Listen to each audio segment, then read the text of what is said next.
It begins with a sound more than a sight, the faint hush of leaves stirring in a breeze that does not exist in waking life.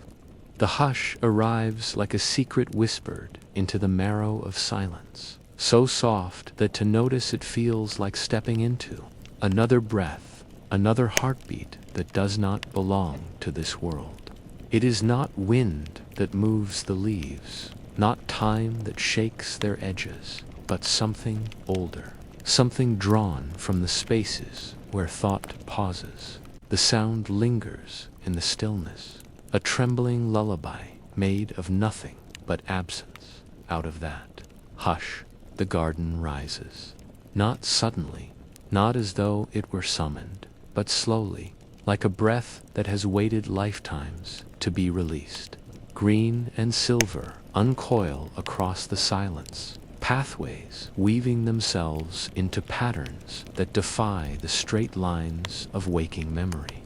They drift instead, wandering as dreams wander, shaped not by logic, but by longing.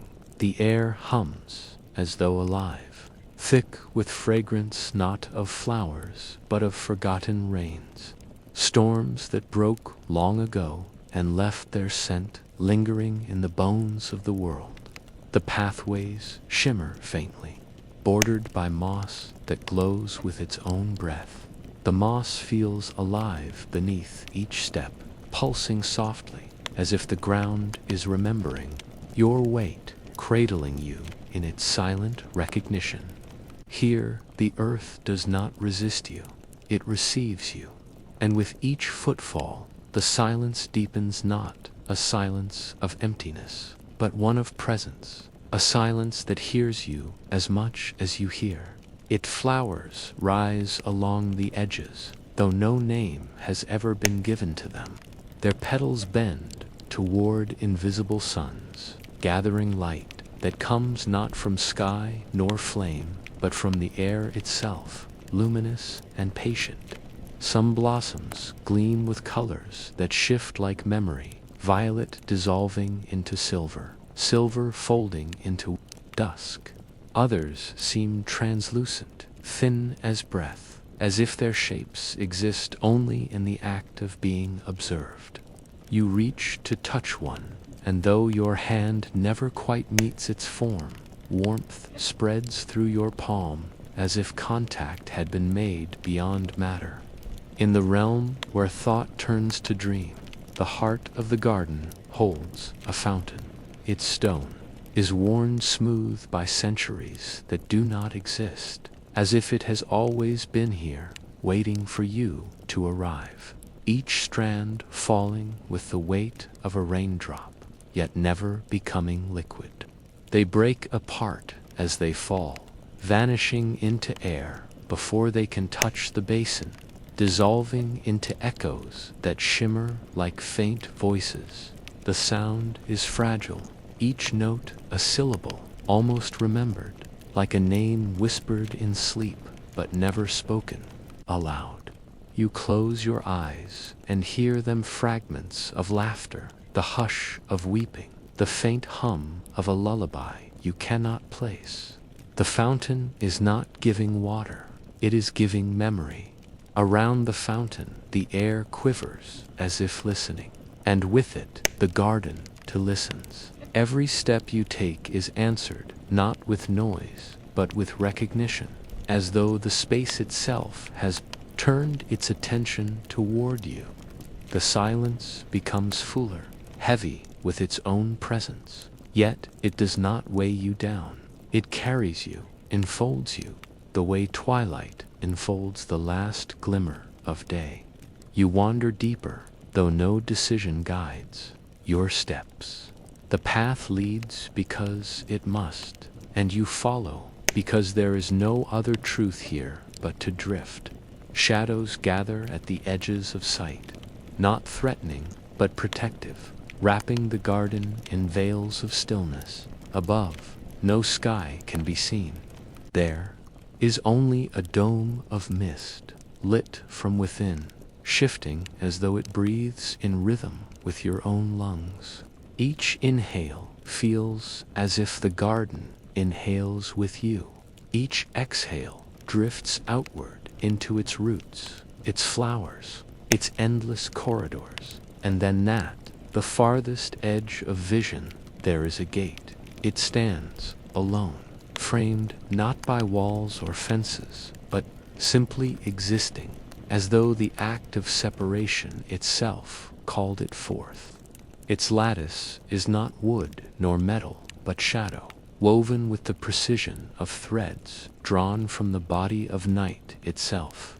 The pattern shimmers faintly, shifting when you do not look directly, alive with subtle motion.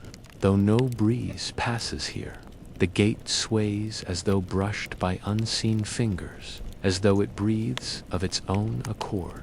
You pause before it, and the air thickens. The silence grows, pressing closer, filling every space between your thoughts, until no thought remains. And yet it is not suffocation, it is invitation. The silence waits for you to step into it, as if the gate is the mouth of stillness itself. Within its lattice, you catch glimpses, not reflections, not visions, but impressions. A face for a moment, eyes soft and unblinking, a hand that reaches, then dissolves, laughter that has no source, dissolving like vapor. They leave behind only the ache of recognition, the way a forgotten dream lingers on the skin long after waking. And in that ache, you feel the truth. This garden is not of place, nor of time. It belongs to the narrow realm where thought ceases, and being continues, to the quiet between breaths, the pause between syllables, the hush between birth and vanishing.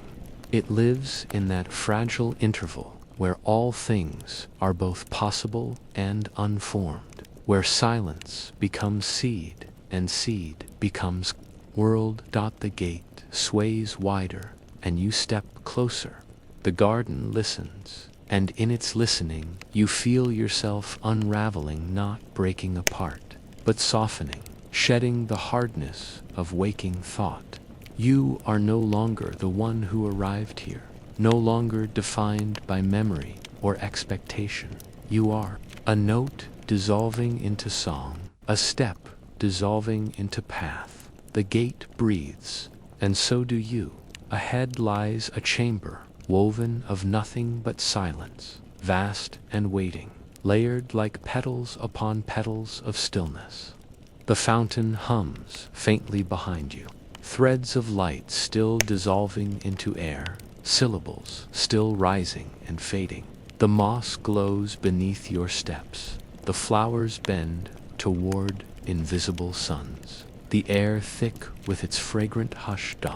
And as you pass through the gate, you feel the first tremor of what lies beyond, deeper bloom of silence, chambers within chambers, gardens within gardens. You drift forward, knowing the path does not end here, but slips further inward. The gate yields, not with a creak or a groan, but with the softest sigh, as though it has been waiting for centuries only to open at the sound of your breath. You step forward, and the hush gathers around you like a cloak. What lies beyond is not corridor nor garden, but something in between, a space folded inward on itself, neither open nor closed. The ground is pale and luminous, as if woven from strands of dawn, and each step causes ripples that spread outward, dissolving into the air before they vanish. The silence here has weight. It presses close, yet not to confine. It presses to remind you of presence, of the truth that nothing is ever truly empty. You sense the echo of your own heartbeat, not within your chest, but in the very air, as though the garden has borrowed it, amplifying each pulse into vast, resonant waves. For a moment, you cannot tell where your body ends and the chamber begins. You breathe, and the chamber breathes with you. A faint glow rises in the distance, not fixed, but drifting, like the pulse of a lantern caught in fog. It draws you onward, and though your steps make no sound, the silence records them, gathering each into its stillness, as if collecting pearls into a string. You follow, not because you wish to, but because movement itself is inevitable here. As natural as thought slipping into dream, the glow grows clearer, revealing itself to be a pool, wide and perfectly still. Its surface, black as obsidian, yet shimmering with threads of silver that move like veins beneath glass. You lean closer, expecting your reflection, but none appears. Instead, the pool reflects fragments of something else.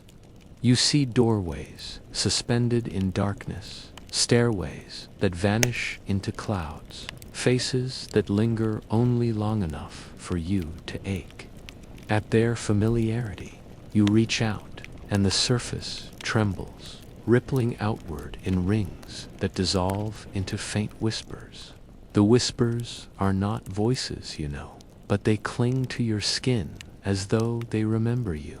You kneel at the edge, and as you watch, the pool shifts. What lies upon its surface is not vision, not dream, but possibility.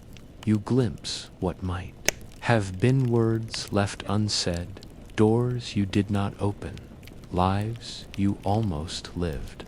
Each image flickers briefly before folding back into blackness, and you realize the pool is not showing you what was.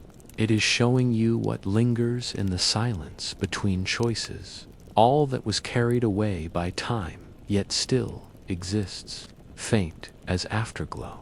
A breeze moves, though no air should stir here. It passes across the pool, scattering the silver threads until they resemble constellations breaking apart. You look up, and above the chamber, the ceiling has dissolved into night. Stars spread endlessly, yet they do not shine from sky, they shine from memory. Thousands of tiny flames kindled from forgotten fragments of self. They shift as you watch, rearranging into patterns that seem to whisper your name, not aloud, but inside, beneath thought. The path continues along the pool's edge, bordered now by arches formed from light itself. They lean toward one another, luminous yet fragile, as though woven from moonbeams drawn to thin. Passing beneath them feels like crossing thresholds you cannot name. With each arch, the silence deepens, becoming less emptiness and more presence, until you feel you are being carried not through space, but into the folds of your own unspoken depths. A figure waits ahead, not a person, not even a shadow, but an impression, cloaked in dusk, faceless yet familiar. It stands motionless at the far side of the chamber. For a heartbeat, you feel recognition, though you cannot say why. The figure does not move, it does not beckon, it only stands, and the stillness around it hums with a tenderness that breaks something quietly within you. You take a step forward, and the figure dissolves like smoke, leaving only the trace of warmth in the air, as though it had once been near enough to touch. Your path curves once more, carrying you toward a second gate. This one is not woven of shadow, but of light, faint and fragile, flickering at its edges, as if it is not certain of its own existence. The closer you come, the more it wavers, sometimes visible, sometimes vanishing. Yet its presence cannot be denied. It waits with patience, as if it knows you would find it, as if it has been found countless times before. You hesitate before it, and the silence presses more deeply, as though asking, not demanding, but asking if you are ready to continue. Behind you, the pool shimmers faintly, and you feel the ache of all you have glimpsed there. The pathways, the figures, the possibilities, they linger in your bones, but the gate draws you forward. The silence itself is unfolding into new chambers, and the path through them waits for you. The gate breathes open as you near. On the other side lies not darkness, not light, but a veil of mist, luminous and impenetrable. You step through, and the mist folds around you, closing like a shroud, yet carrying you as gently as water.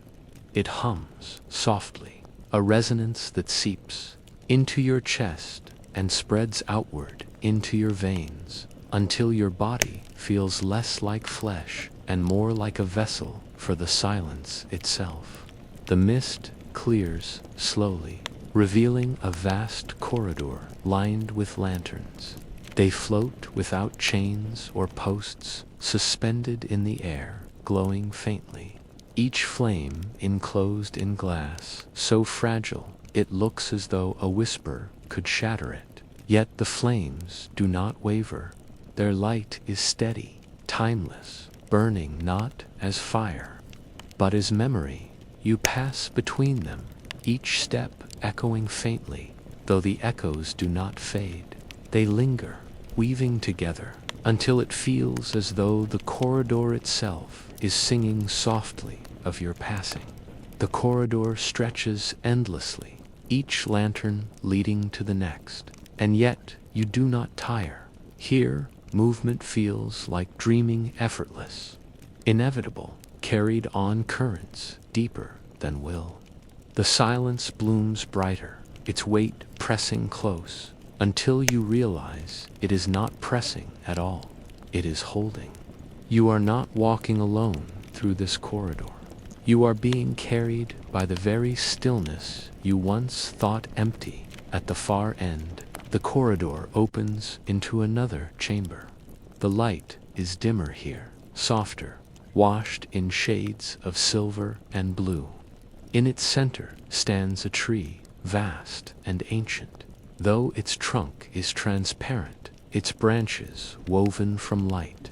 Petals drift from its crown, luminous and fragile, falling endlessly, yet never touching the ground.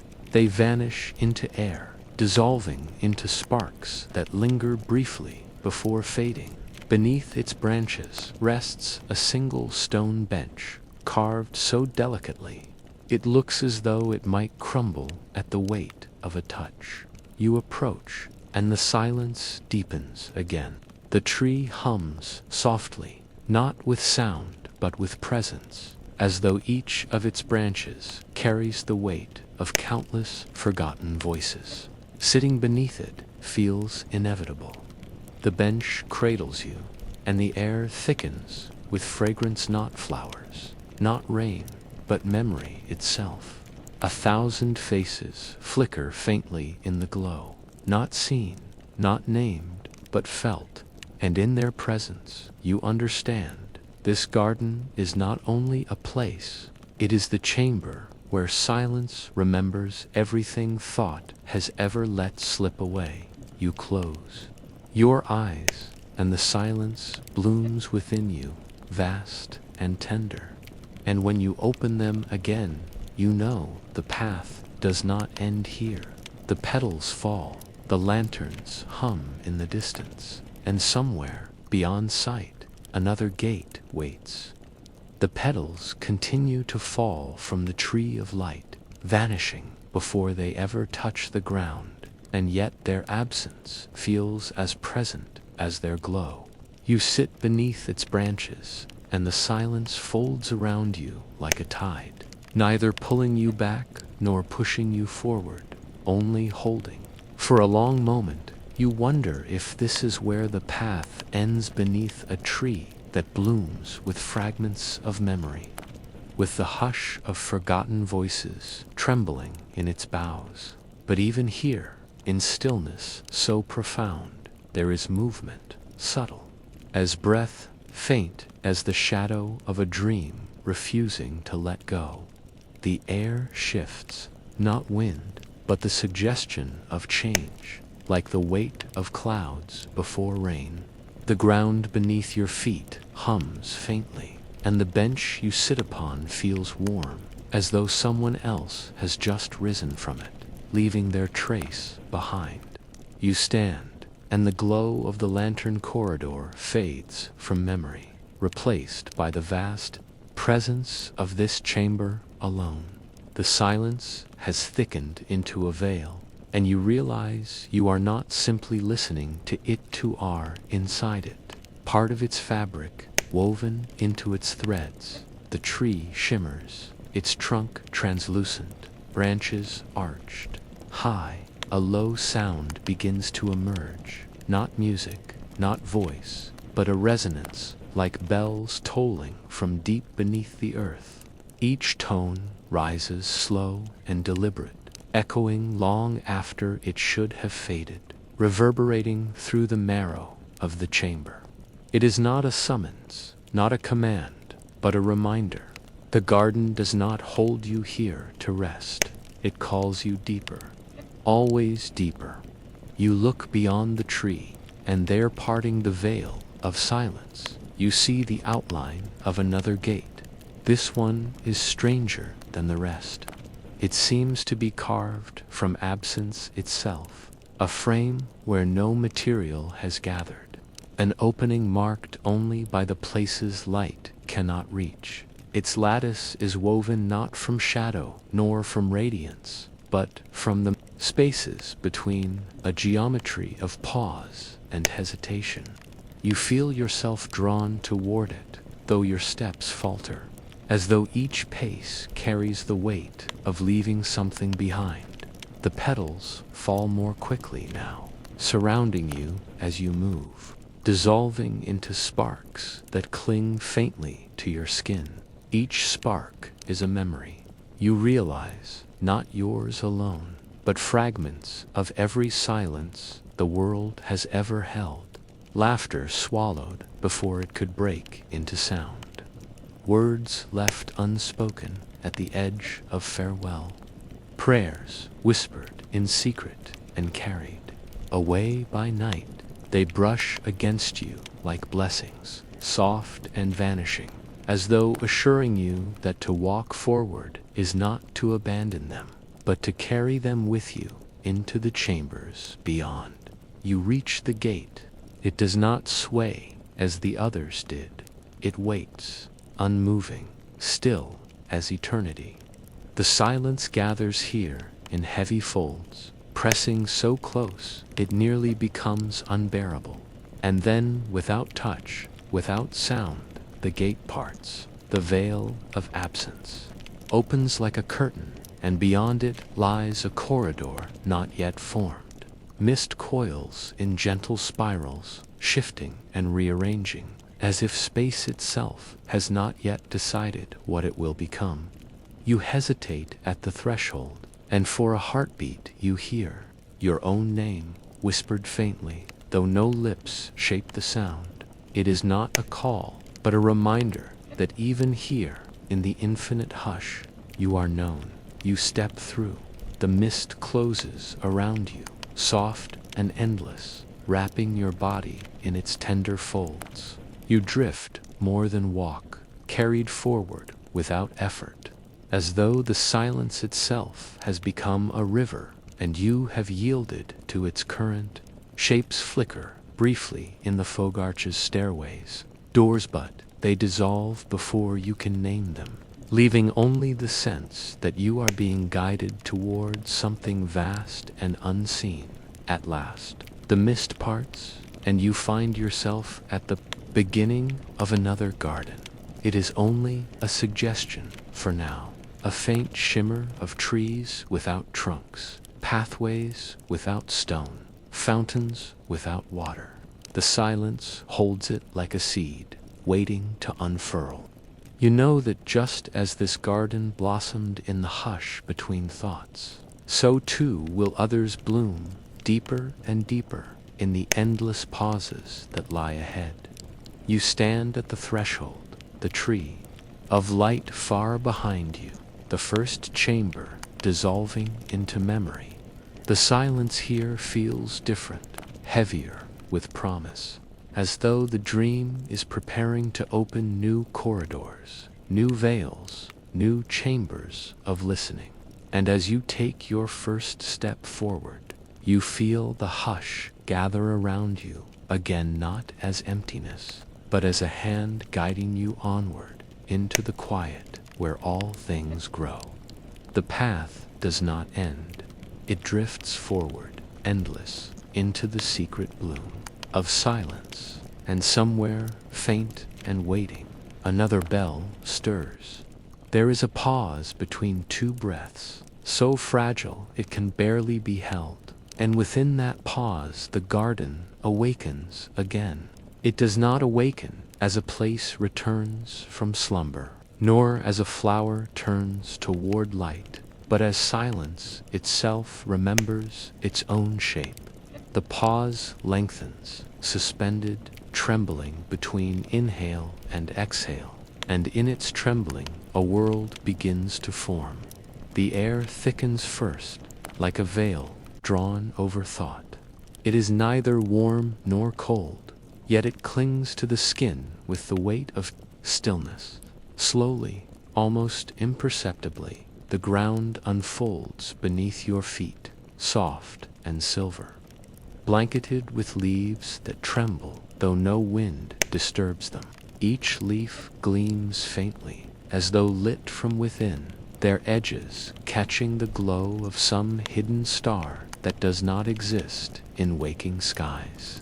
You step forward, and the leaves shift, not crunching, not breaking, but rippling as if they are woven from sound rather than matter. Above, lanterns drift into being. They appear one by one, hanging in air without cords, each glowing with a steady light that does not flicker. Their glow is not flame, not fire, but something gentler, like memory trapped in glass, eternal and soft. They cast no harsh shadows, only halos that breathe across the trembling leaves, turning the air into a sea of drifting silver. It feels as though you are walking inside a heartbeat slowed beyond recognition, stretched into eternity. The fragrance comes next, subtle at first, then undeniable. It does not smell of flowers or earth, but of something far older, more intimate. It smells like rain carried on the edges of childhood dreams, like the warmth of smoke curling from forgotten hearths, like the sweetness of sorrow remembered after it has long faded.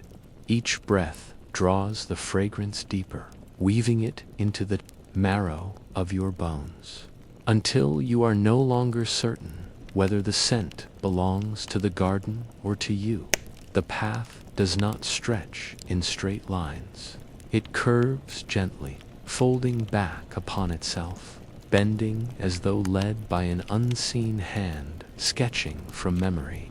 Each turn reveals not distance but depth, as if the garden is not leading you forward but inward.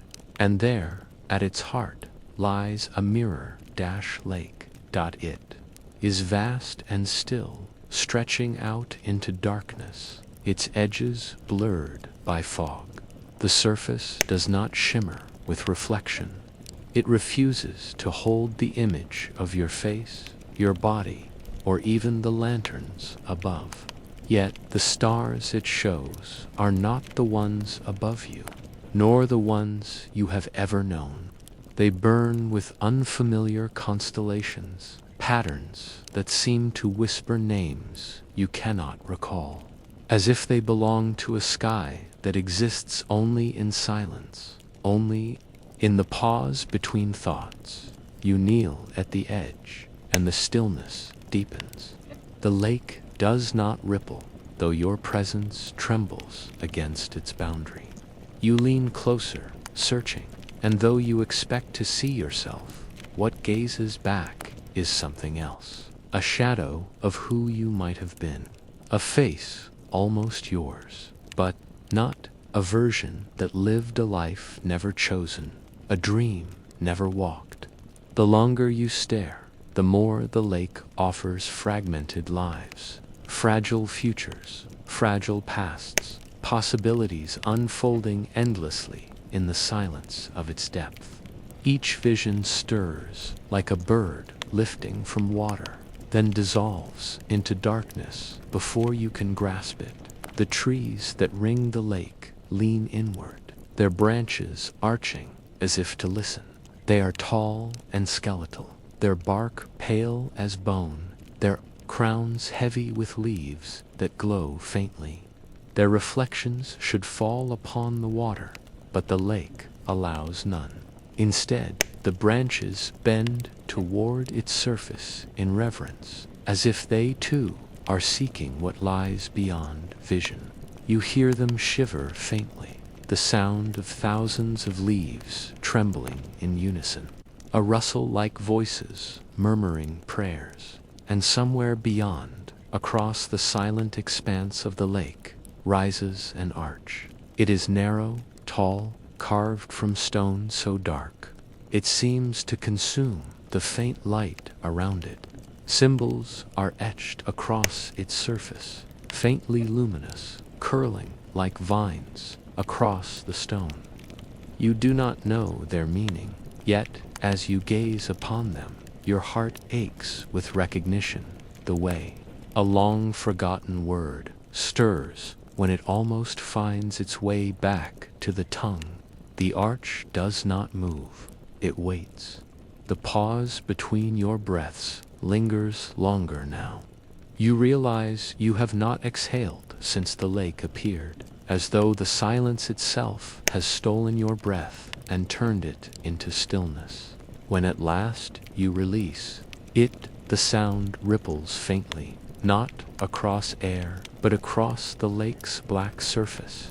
Rings of silver spread outward, breaking the stars into fragments, and for a moment the visions shimmer more vividly. You see a corridor of endless doors, a child standing at the edge of a forest of glass, a bell swinging without sound.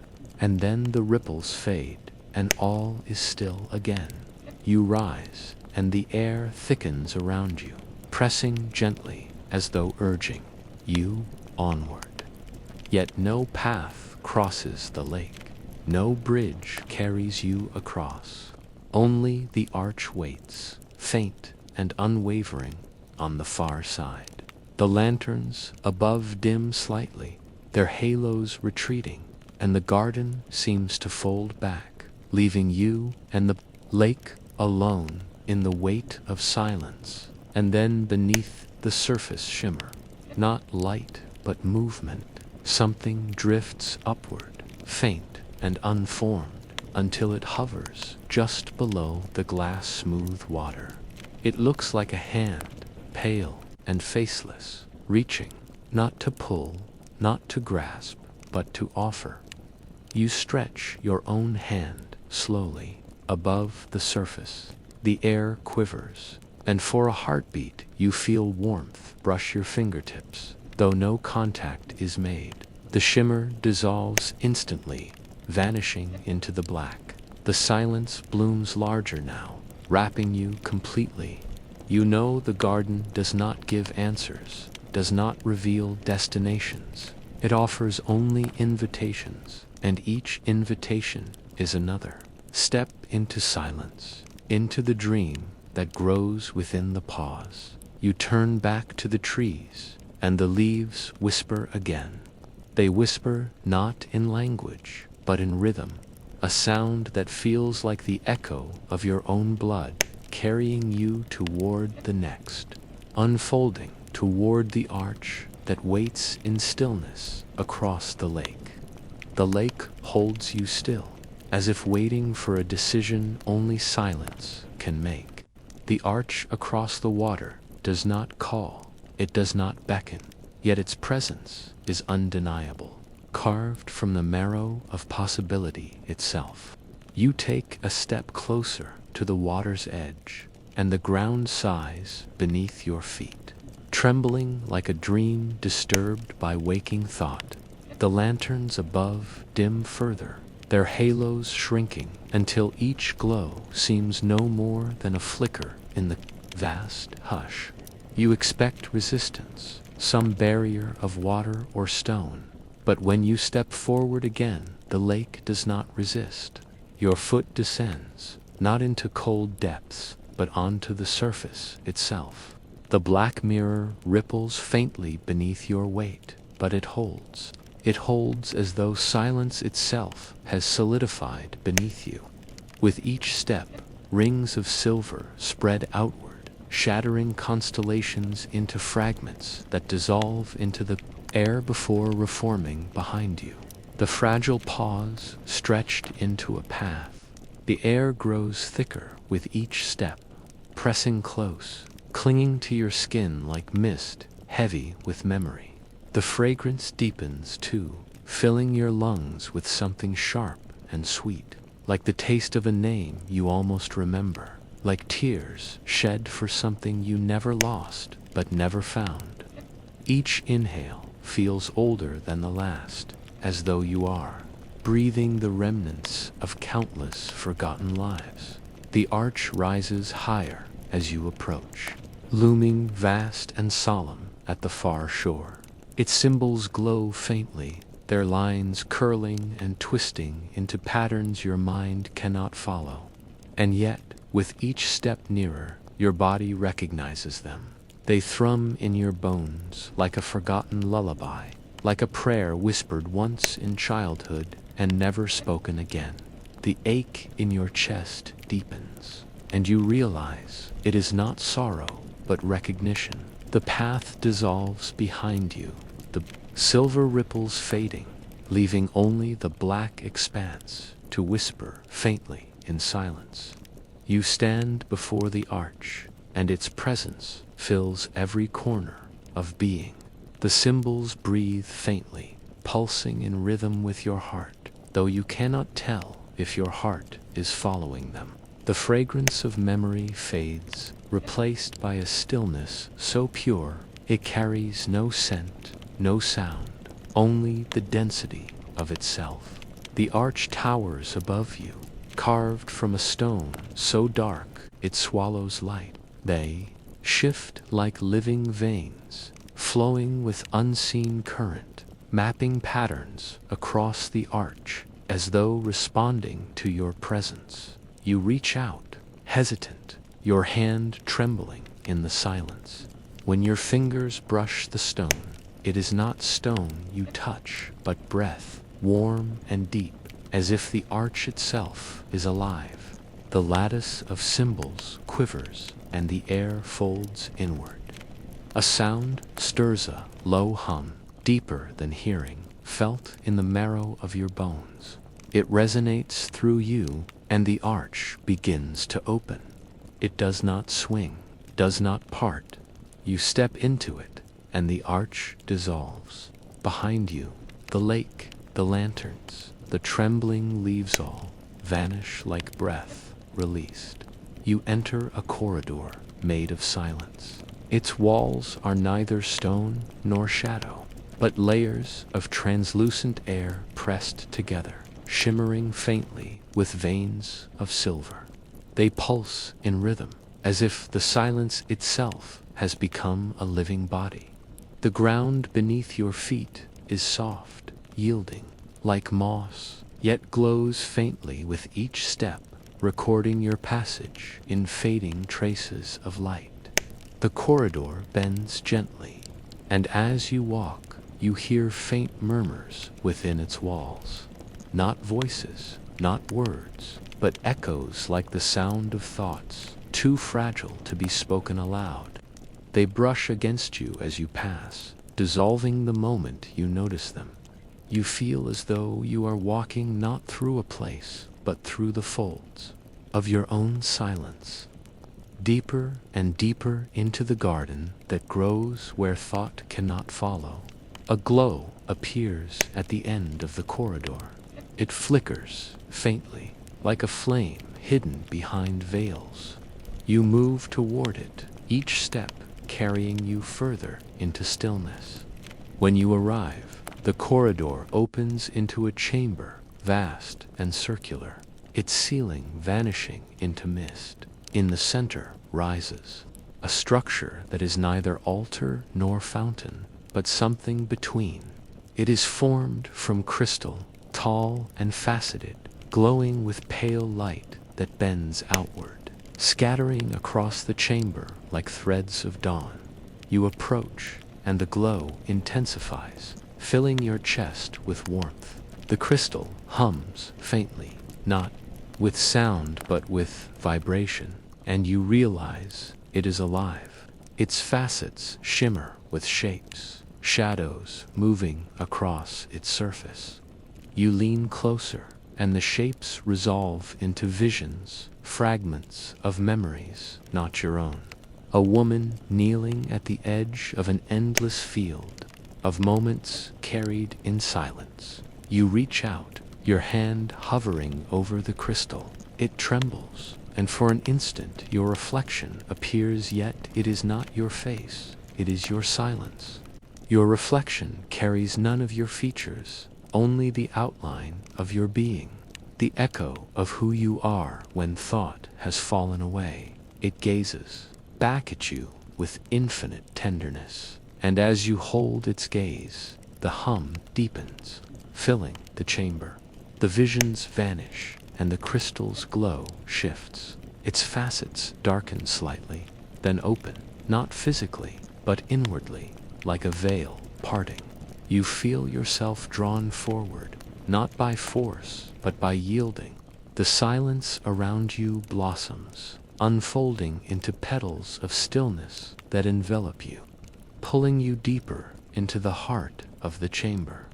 You close your eyes, and in the darkness behind them, stars ignite. They burn softly, endlessly, scattering across the field of your mind. You realize now that the garden is not only outside, but within, blooming wherever silence finds room to breathe. And this chamber, with its crystal and its humming glow, is not a destination.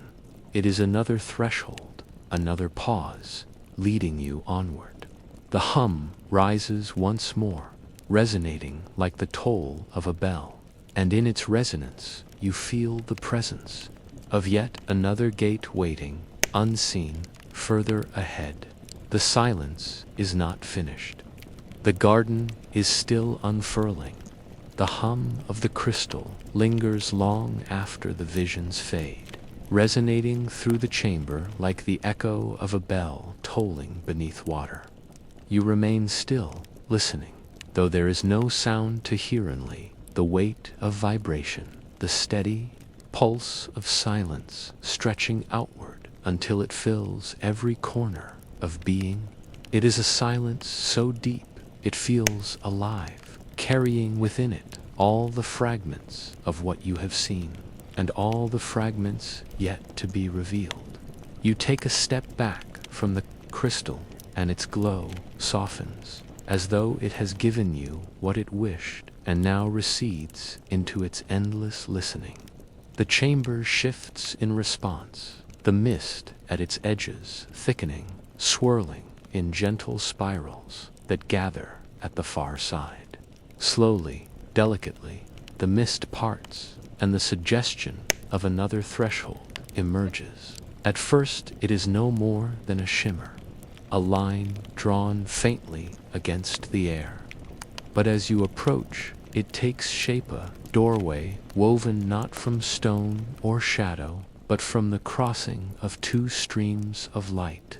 They intersect at the center, forming a fragile frame, glowing faintly as if lit by stars dissolving into dawn. The doorway flickers, sometimes vanishing, sometimes solid, as though it is both present and absent at once, waiting for your step to decide its reality. You pause before it. The silence deepens, gathering around you, and for an instant you feel the weight of the lake behind you, the trembling leaves, the lanterns, the arch. Each fragment of the journey presses close, reminding you that none of it is lost. All of it lives here, folded into the fabric of the silence. Every pause, every breath, every step has been gathered into the garden's memory. The doorway waits, pulsing gently, shimmering with fragility. You reach out, not with hand, but with presence, and the streams of light shiver in response. They bend inward, widening the frame, and the mist behind it clears just enough to reveal a pathway beyond. It is narrow, winding into shadow, its edges lined with faint glimmers, as if dust of stars has been scattered across the floor. You step forward, and the doorway yields. The silence folds around you once more, and you pass into the new corridor. The air here feels different, cooler, sharper, touched with something metallic, like the memory of bells long extinguished. Each step echoes faintly, though the echoes do not fade.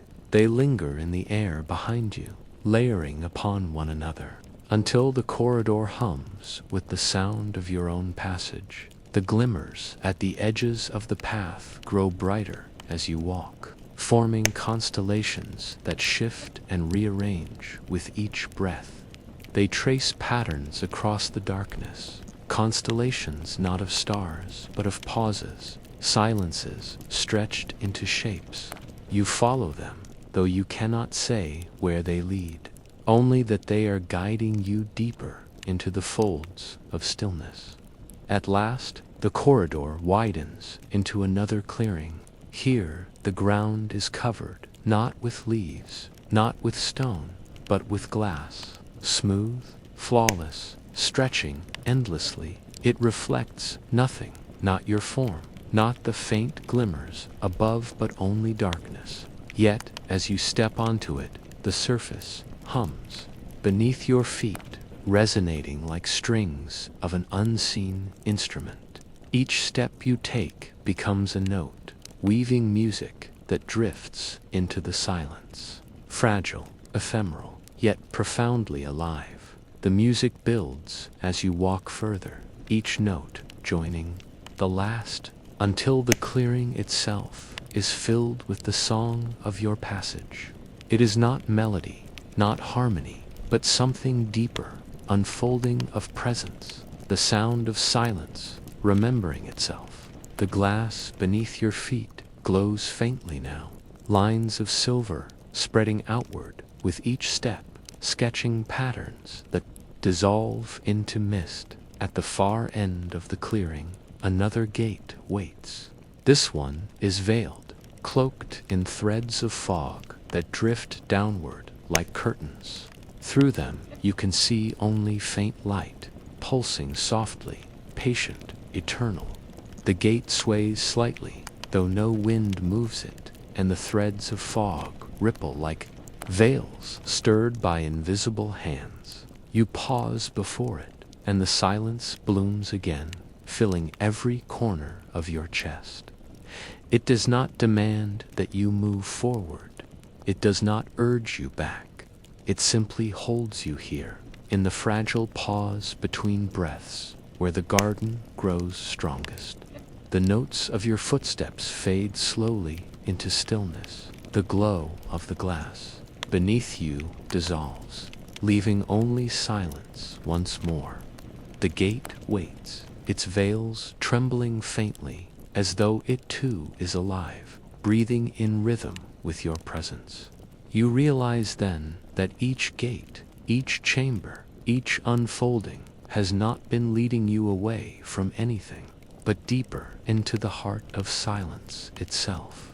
You close your eyes, and the stillness deepens further, so vast it feels infinite. And when you open them again, you see not just the gate before you, but countless others faint, layered upon one another, stretching endlessly beyond. Each one another threshold, another silence, another garden waiting to bloom. And so you step forward, through the veil of fog, into the promise of what lies beyond. The silence gathers around you, like a tide, and you drift deeper, carried into the chambers where the pause between breaths becomes eternity. The garden does not grow in soil, but in silence. It does not wait for seeds, nor for rain, nor for the passing of seasons. It blooms instead when the mind turns inward, when words dissolve into nothing, when thought falls away and leaves only the breathless hush of being. It does not come with suddenness, but with inevitability. The way nightfall always arrives, though the sky never hurries. At first, there is only a faint shimmer, like a veil rippling across the edge of vision. Then the paths emerge, woven from mist, and fragments of starlight, bending into arches that vanish before they can complete themselves. Each path is fragile, uncertain, yet undeniable, glowing faintly with the rhythm of some hidden pulse. You step forward and feel the ground respond beneath your feet, not stone, not moss, but the softness of silence made tangible. The trees rise next, leaning slightly as though listening, their trunks pale, their branches bent beneath a weight of whispers too delicate to name. Their leaves glimmer faintly, each a shard of color unknown in waking life. Violets that sink into silver, greens that fade into shadow, blues that carry the coolness of forgotten wells. They move not with wind, but with awareness, trembling only. When you pass, acknowledging your presence in their quiet reverence, at the farthest corner of this silence stands a well. Its stones are smooth, ancient, unweathered, as if they were shaped not by time, but by memory. The mouth of the well is wide, dark as a night without stars. And when you lean close, you see not depth, but endless reflection. The water does not shimmer. It does not mirror your face or the trees above. It holds instead 1,000 reflections, at once shifting and colliding, faces long gone, places that never were, skies that flicker with constellations unfamiliar. You reach out instinctively, yet the surface is untouchable, sealed by a barrier of silence. A sound stirs overhead. You glance upward and see birds gliding silently across the sky. Their wings are folded like parchment, their bodies fragile as forgotten letters, drifting with the patience of paper set loose upon the air. They circle above the well, noiseless, weightless, their presence as fleeting as unspoken thoughts. And yet, though they make no sound, their passage fills the chamber with resonance, as if their silence itself is a song. You turn from the well and wander deeper into the garden. The pathways here fold in on themselves, spiraling inward like corridors of the mind, each one leading you deeper into stillness. Shadows gather at the edges, not threatening but protective, cloaking the space in gentle obscurity. A faint glow appears to the side, and you follow it until you arrive at a willow tree. Its branches sweep low, brushing the ground like a veil, trailing tendrils of silver that sway though no wind stirs them. Beneath the willow rests a single bench. Upon it lies a book. Its cover is pale, its pages faintly luminous, though no words are written upon them. You sit, drawn not by choice, but by inevitability, and the book opens of its own accord. The pages turn slowly, though no hand moves them. They whisper faintly as they pass, each sound like the turning of time itself. You look closer, and though the pages appear blank, shapes flicker faintly across them, shadows of dreams, fragments of forgotten thoughts, glimpses of faces that linger only for a breath before vanishing. The silence deepens as the book continues to turn. You realize it does not wish to be read. It wishes to be remembered. Each page is not telling you something new, but returning to you something long buried, the ache of a farewell unspoken, the sweetness of a joy you thought lost, the quiet of a night when stars seemed closer than they were. The book is a mirror, not of who you are, but of what silence has held for you all along. You close the book gently, and as you do, the willow bends lower, its branches swaying softly, as though bowing in acknowledgement.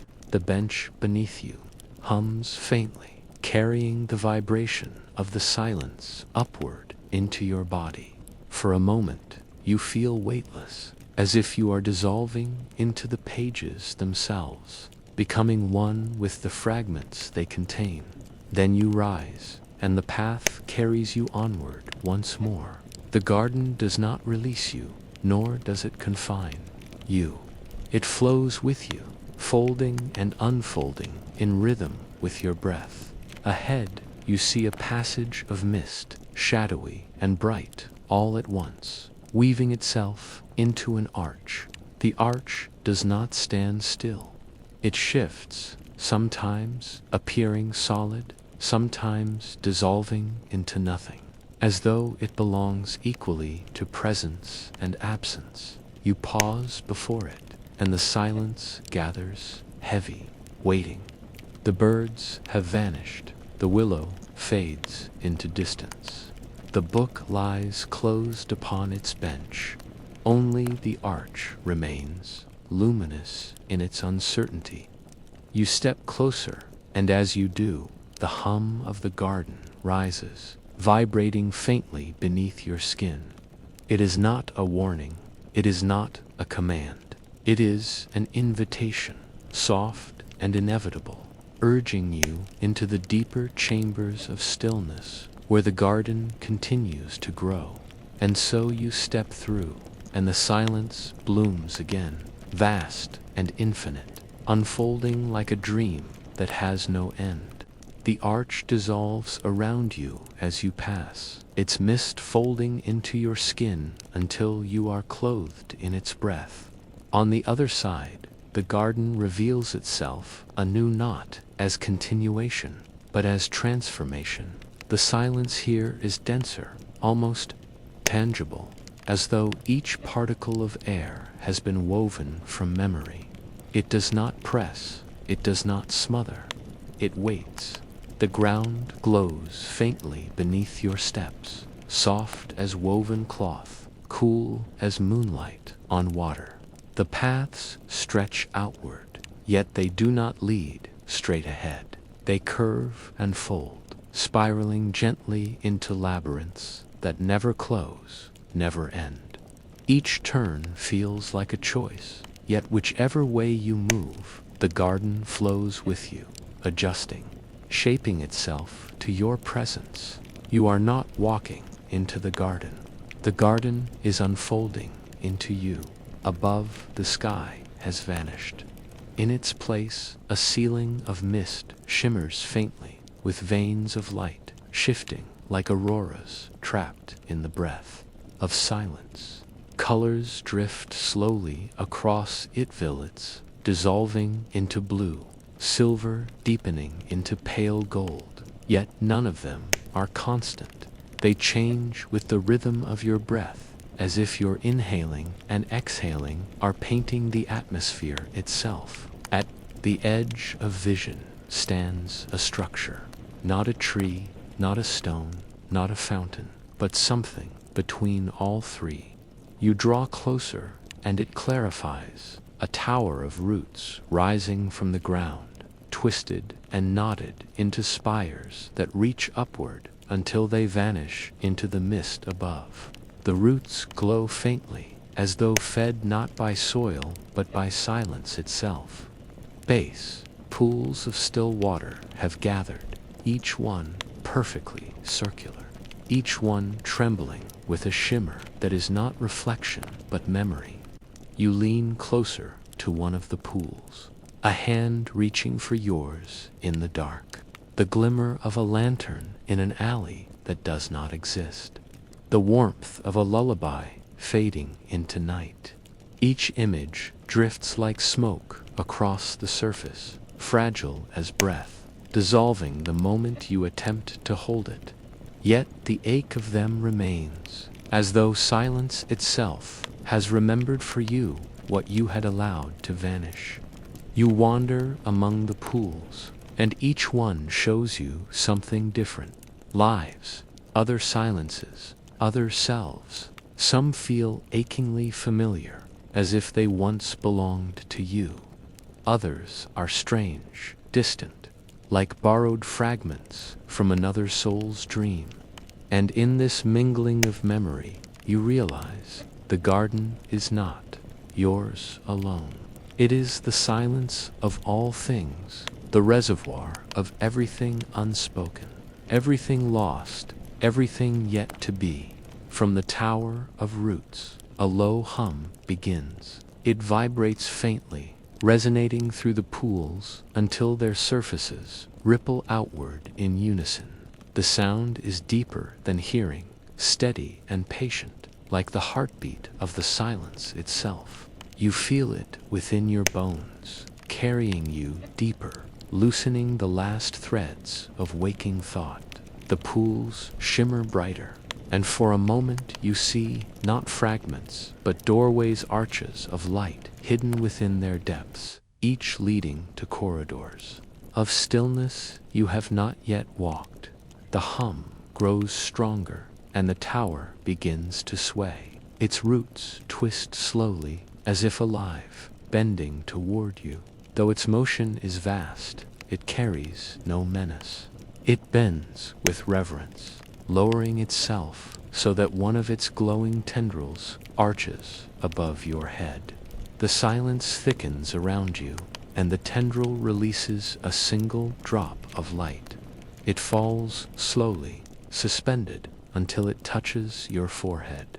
Moment it touches, the world blooms, not with color, not with sound, but with silence, so profound it feels infinite. The pools vanish, the tower dissolves, and you are carried into a corridor that has no walls, no floor, no ceiling, only vast expanses of stillness stretching in all directions. You drift, weightless, guided by a current you cannot see.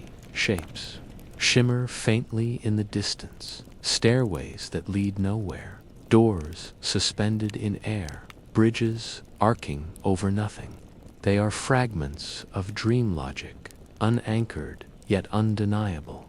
One door drifts closer, luminous and fragile. Its surface is carved with mirrors, each reflecting not your form, but different silences. In one, you see the hush of snow falling on an empty street. In another, the stillness of a room long abandoned. In another still, the pause before a word that was never spoken. Each reflection draws you nearer, and though the door does not open, you understand its truth. Every silence is a threshold. Every pause holds a garden waiting to grow. The current carries you past the door, deeper into the expanse. The fragments of dream shapes shift around you, dissolving and reforming, each one both real and unreal.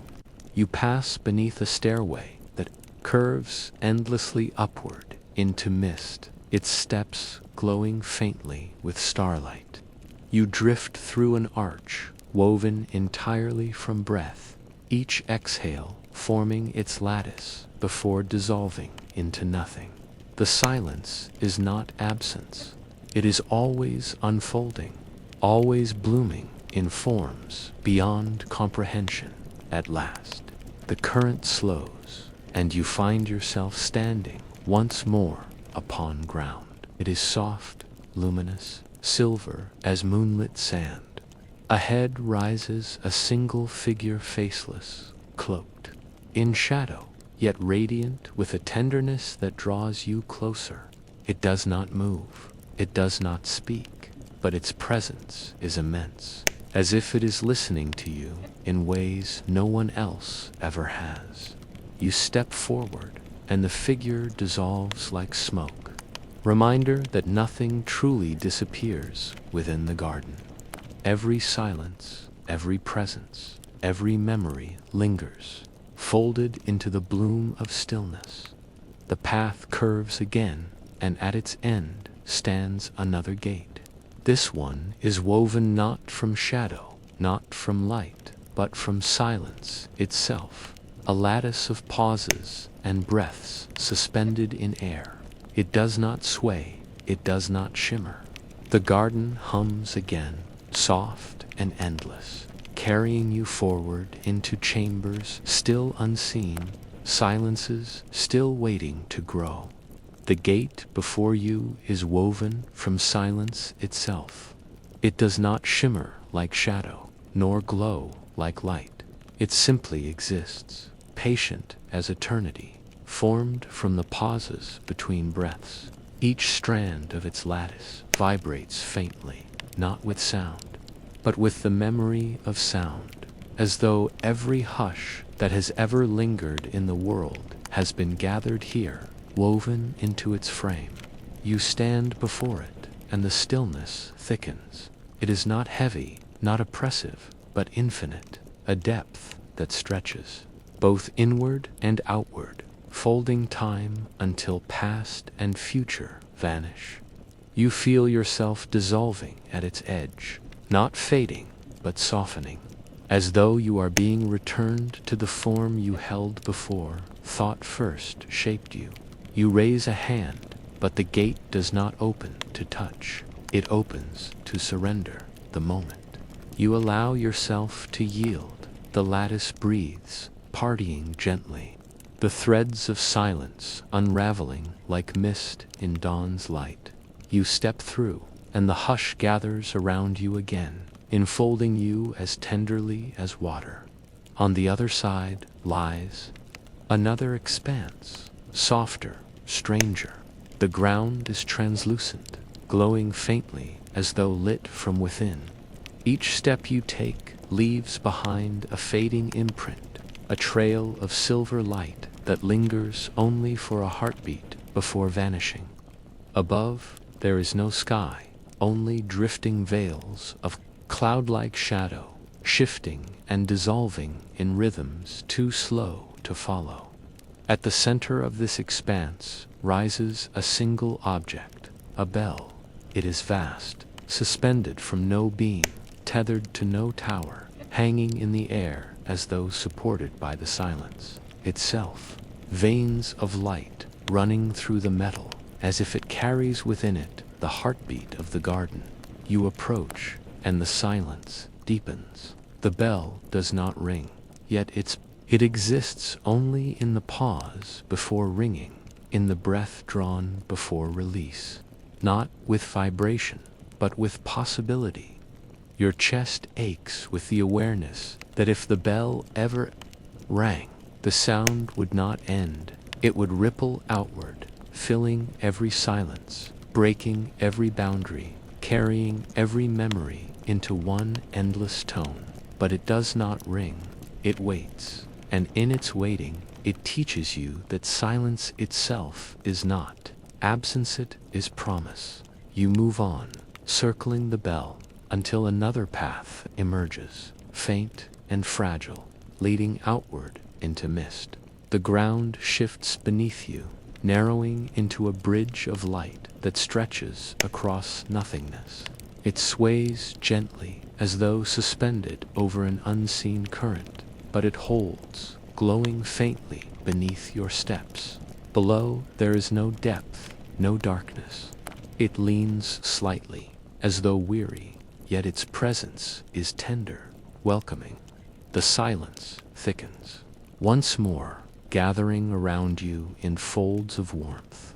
The willow, the pools, the crystal, the faceless figure, the waiting bell. None of them are lost. They are all here, within the silence, carried forward with you.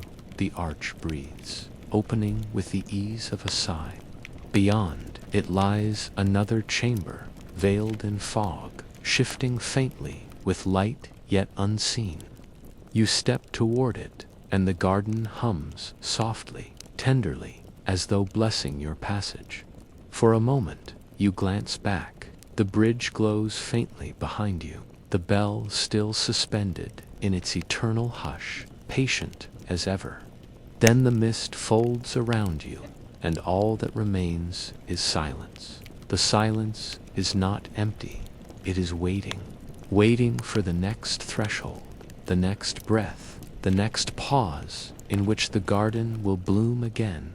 And as you drift forward into the unseen chamber, you feel the hum of another presence stirring beyond the mist-gentle, endless, inevitable.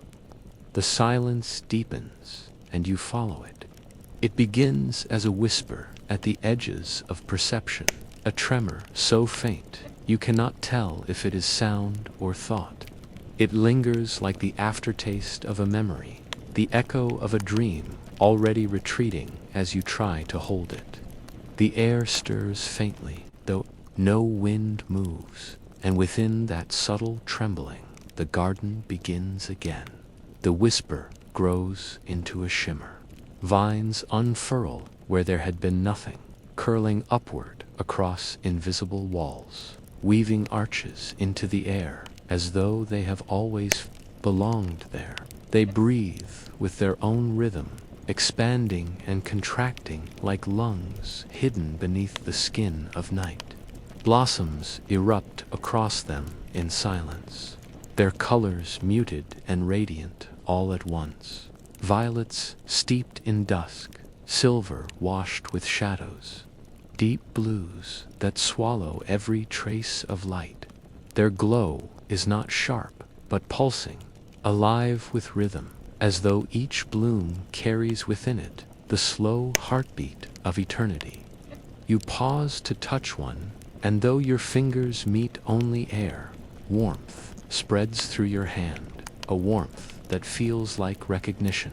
Each blossom bends slightly toward you, as though leaning in to listen, and the silence thickens, holding you. In its center, pools appear at the base of the arches. Not water, not stone, but mirrors, polished to a stillness so absolute that they reflect nothing of this world. When you peer into one, you do not see your reflection.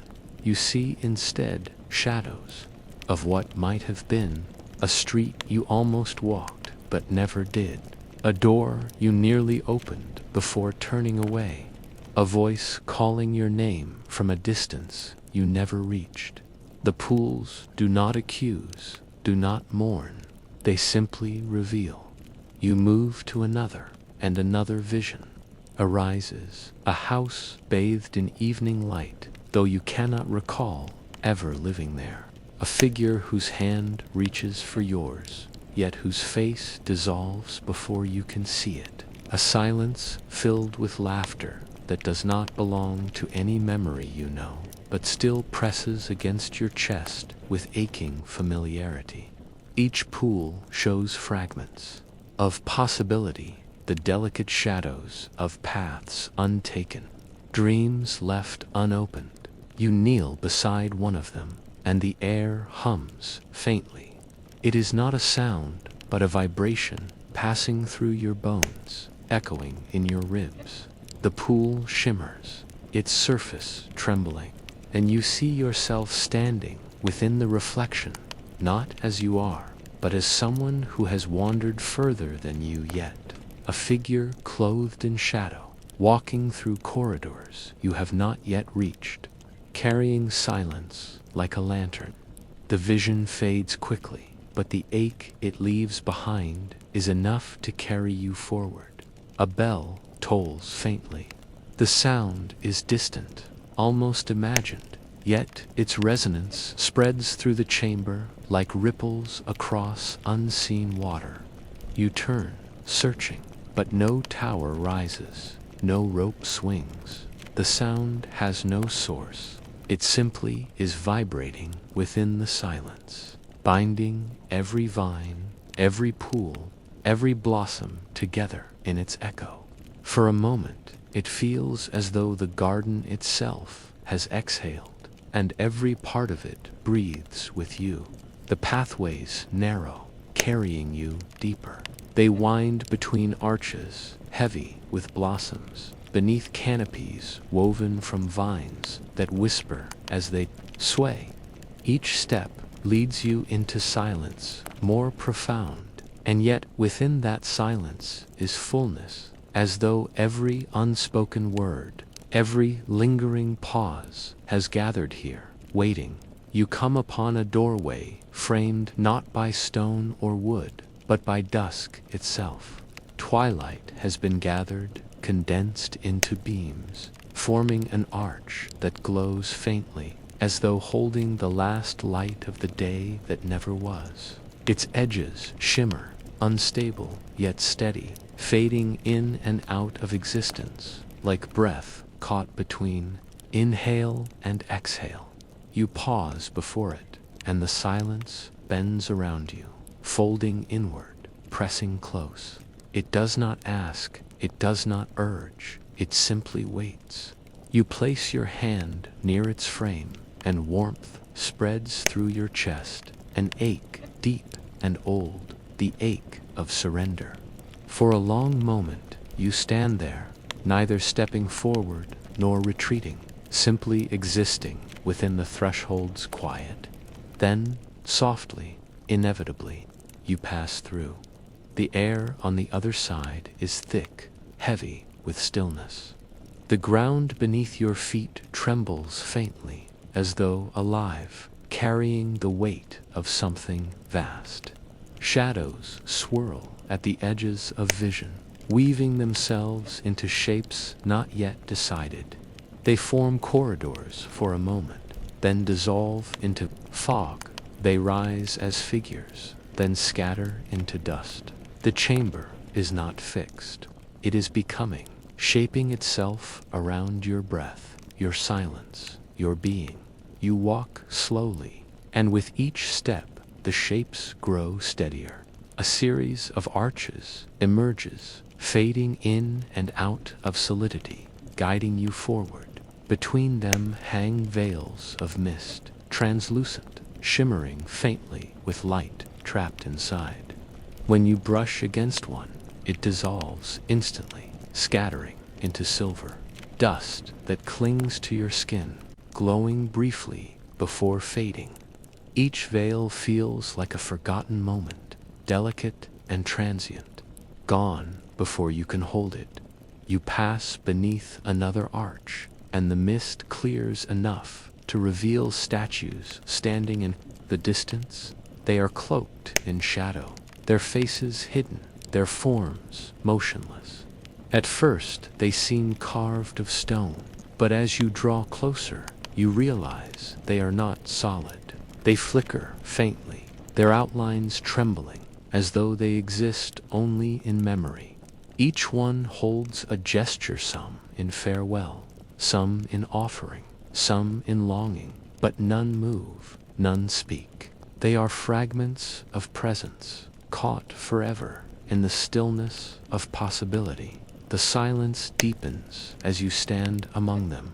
It presses against your chest, heavy yet tender, like the weight of a memory too beloved to release. You close your eyes, and in the darkness behind your lids, you hear the bell again, faint and endless, resonating across every chamber, every veil, every pool. It binds everything together, reminding you that this garden is not many places, but one place, blooming endlessly within silence. When you open your eyes, a gate stands ahead. Unlike the others, it is not woven of shadow or light or silence, but of twilight itself, soft and luminous, folding inward upon itself in endless spirals. It sways slightly, as though breathing. You know it is not the end. It is only another threshold, another pause. And beyond it, the garden waits, blooming again, endlessly. The twilight gate sways faintly, its frame woven from spirals of dusk, each thread glowing as though caught between the breath of day and night.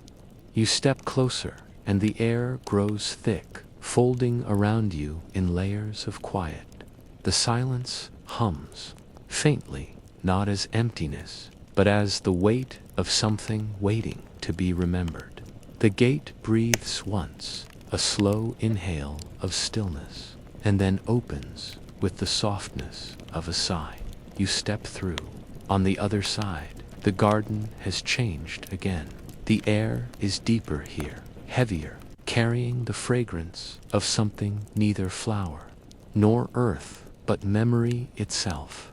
It smells like rain that fell in a forgotten century, like the warmth of hands that once held yours, like the shadow of a lullaby sung in another life. The scent clings to you, weaving through your breath until you feel as though the silence has entered your very veins. The ground beneath you is darker, covered in soft moss that glows faintly with threads of green and silver. It cushions your steps, and each footprint lingers for a moment, luminous, before dissolving into the stillness.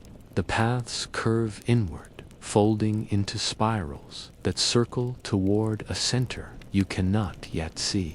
Along their edges rise pillars not stone, not wood, but woven mist hardened into form.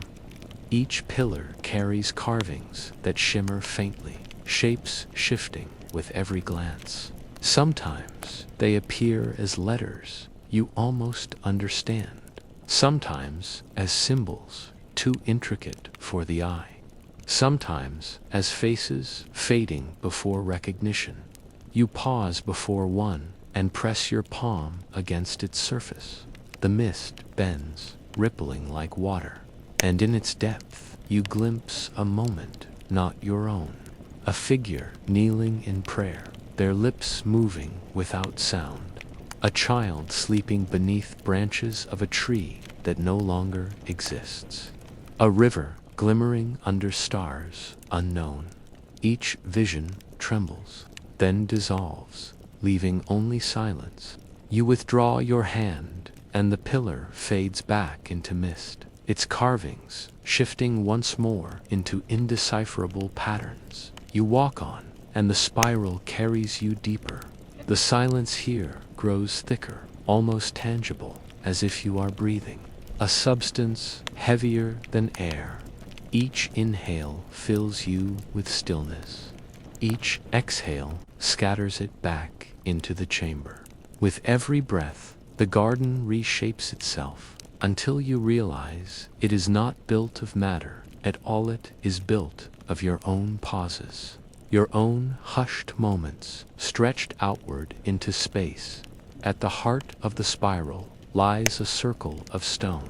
The stones are smooth, pale, worn as though touched by countless hands. They rise only to your knees, yet their presence fills the chamber. You step inside the circle, and immediately the silence changes. It no longer presses from outside, but blooms within you, rising in your chest, humming in your bones. The circle hums with recognition, as if it knows your silence and holds it. You stand still, and the stones begin to glow. One by one, they flicker to life, each casting a faint halo into the air. Within the glow, images rise, not visions this time, but echoes. You hear the faint sound of water dripping in a cave long collapsed, the crackle of fire that burned centuries ago, the whisper of wind across ruins no longer standing. The silence carries these fragments, storing them the way the earth stores fossils, the way dreams store shadows of waking. You kneel, pressing your hand against the nearest stone, and the echo deepens. You hear a voice, soft, indistinct, whispering, words you cannot quite hold. They slip past you like water through fingers, yet the tone lingers, gentle and reverent, filling you with a tenderness too vast to contain. For a moment, tears rise unbidden, though you cannot say why. The silence here is not empty. It is full of love, too delicate for language. The circle fades slowly, its glow dimming until only darkness remains. You rise, and the path stretches. Onward once more. The pillars of mist dissolve into shadow. The spiral opens, and a new passage reveals itself. A corridor lined with veils. They hang from nowhere, suspended in the air, each one translucent, rippling as though stirred by a wind that does not exist. Behind some, you glimpse faint shapes, doorways, staircases, figures. Behind others, nothing but mist. You reach out, brushing your fingers against the nearest veil. It dissolves instantly, scattering into silver dust that clings to your skin. Before fading into air, another veil trembles as you pass, parting slightly to reveal a hidden stairway that rises into shadow. But when you step closer, it vanishes, leaving only fog. The veils are not passages. They are possibilities, fleeting as thoughts, dissolving before certainty can catch them. You continue, and the veils grow thicker, crowding the corridor, brushing against your shoulders, your arms, your face. Each one vanishes at your touch, yet each leaves behind a whisper, a breath of sound, a memory too faint to name.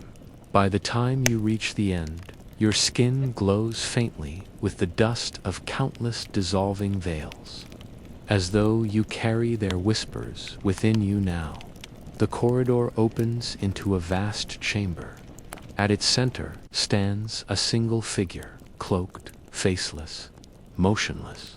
Its presence is immense, not in size, but in gravity, drawing all silence toward it like a tide. You step forward, and though it does not move, you feel as though it has acknowledged you, as though its stillness has shifted in response to yours. The air thickens until you can barely breathe, but it is not suffocation, it is immersion. You are standing not before a figure, but within the silence it carries. It does not speak, it does not raise its hands, yet its stillness is more powerful than any sound. You close your eyes, and the resonance enters you fully, filling your chest, your bones, your veins, until you realize you are no longer separate from it. You have become another figure within the chamber, another presence cloaked in silence. When you open your eyes, the figure has dissolved. Only the echo of its stillness remains, pulsing faintly in the air. A new gate stands where it once was, framed by beams of dusk that cross and weave like threads of fabric. The beams shift gently, trembling as though alive. They do not open immediately. They wait, patient, and the silence folds inward again, blooming like a flower unseen. The gate breathes once, and then begins to part. Beyond it lies only mist, luminous and infinite, waiting to carry you into the next chamber, the next unfolding, the next silence waiting to bloom. The gate trembles, woven from threads of dusk that shift like living fabric. It does not rush to open, nor does it resist. It listens. The silence stretches thin, fragile as glass, waiting for your breath to decide the shape of its unraveling. You inhale, and the threads quiver. You exhale, and they part. The mist on the other side curls gently around you as you pass through, rising in soft spirals that cling to your arms, your face, your chest. It feels alive, breathing with you, carrying you forward without urgency. The world dissolves into pale veils, luminous and infinite, until you can no longer tell where your body ends and the silence begins. Slowly, the mist clears enough to reveal a vast chamber. Its floor is polished obsidian, dark and flawless, stretching outward in every direction. Yet it does not reflect you. It reflects only light threads of gold, silver, and violet drifting lazily through the air like fragments of forgotten stars. They float downward, dissolving into the black surface, then rising again to repeat their endless cycle. The chamber hums faintly with their rhythm, each fragment a note in a song too ancient to remember. You step onto the obsidian floor, and the silence deepens. Each step you take ripples with light, glowing beneath your feet before fading back into darkness. The fragments above respond, descending more quickly, swirling into slow spirals that trace paths around you. They do not fall as debris, but drift as if drawn by memory, circling you in gentle orbits. Their glow brushing your skin with warmth that lingers even after they vanish in the distance. Shapes rise from the floor columns of shadow, tall and slender, crowned with faint halos. They resemble guardians, though no faces peer from them, no forms are carved. They are presences, only pillars of listening silence that lean toward you as you pass. The air thickens around them, weighted with unspoken echoes. For a moment, you feel yourself watched not with eyes, but with stillness so complete it recognizes you entirely. At the center of the chamber stands a circle, not stone this time, not mist, but light itself, woven into a ring that hovers just above the floor. It glows with steady radiance, pale and tender, as though spun from dawn captured. In endless pause, you step into it, and the hum changes. The silence within the circle is not the same as outside. Here, it vibrates with a deeper resonance, filling your chest with ache and wonder. You close your eyes, and in the darkness behind them, you see rivers of light flowing without banks, without direction, endless streams carrying whispers of voices you cannot name. They are not speaking words, but carrying presence, carrying the weight of everything unspoken. For a moment, you feel yourself dissolve into those currents, drifting as one with silence itself. When you open your eyes, the circle glows brighter. The fragments above descend faster now, raining down in delicate arcs, dissolving into the obsidian floor before rising again. The chamber itself breathes with rhythm, and you realize you are standing inside the pause of something vast, breath of the dream itself. At the far edge of the circle, another gate begins to form. It is not woven from shadow, nor light, nor dusk, but from the very fragments that swirl around you. They gather together, spinning faster, weaving themselves into a frame of stars and silence. It shimmers faintly, incomplete, trembling as though deciding whether it exists. You step toward it, and the fragments brighten, solidifying into a lattice, both fragile and eternal. The silence blooms again, heavier, denser, pressing close to remind you each gate is not an ending, but another threshold, another breath, another unfolding of the garden within silence. You pause before it, feeling the weight of all you have. Walk the pools of memory, the willow of veils, the crystal that hummed with your reflection, the bell that never rang. None of it is gone. It lingers here in your chest, in the silence that carries you forward, and so you step through. The gate dissolves, the moment you pass, scattering into dust that lingers only long enough to brush your skin before vanishing into the mist. Head. The silence deepens once more, vast and waiting, as though the garden is preparing to bloom again in a form you cannot yet imagine. You walk forward, carried by the hush, and the chamber fades into nothing. All that remains is silence, eternal and patient, waiting for the next whisper at the edge of perception. In the space between one thought and the next, a hush lingers.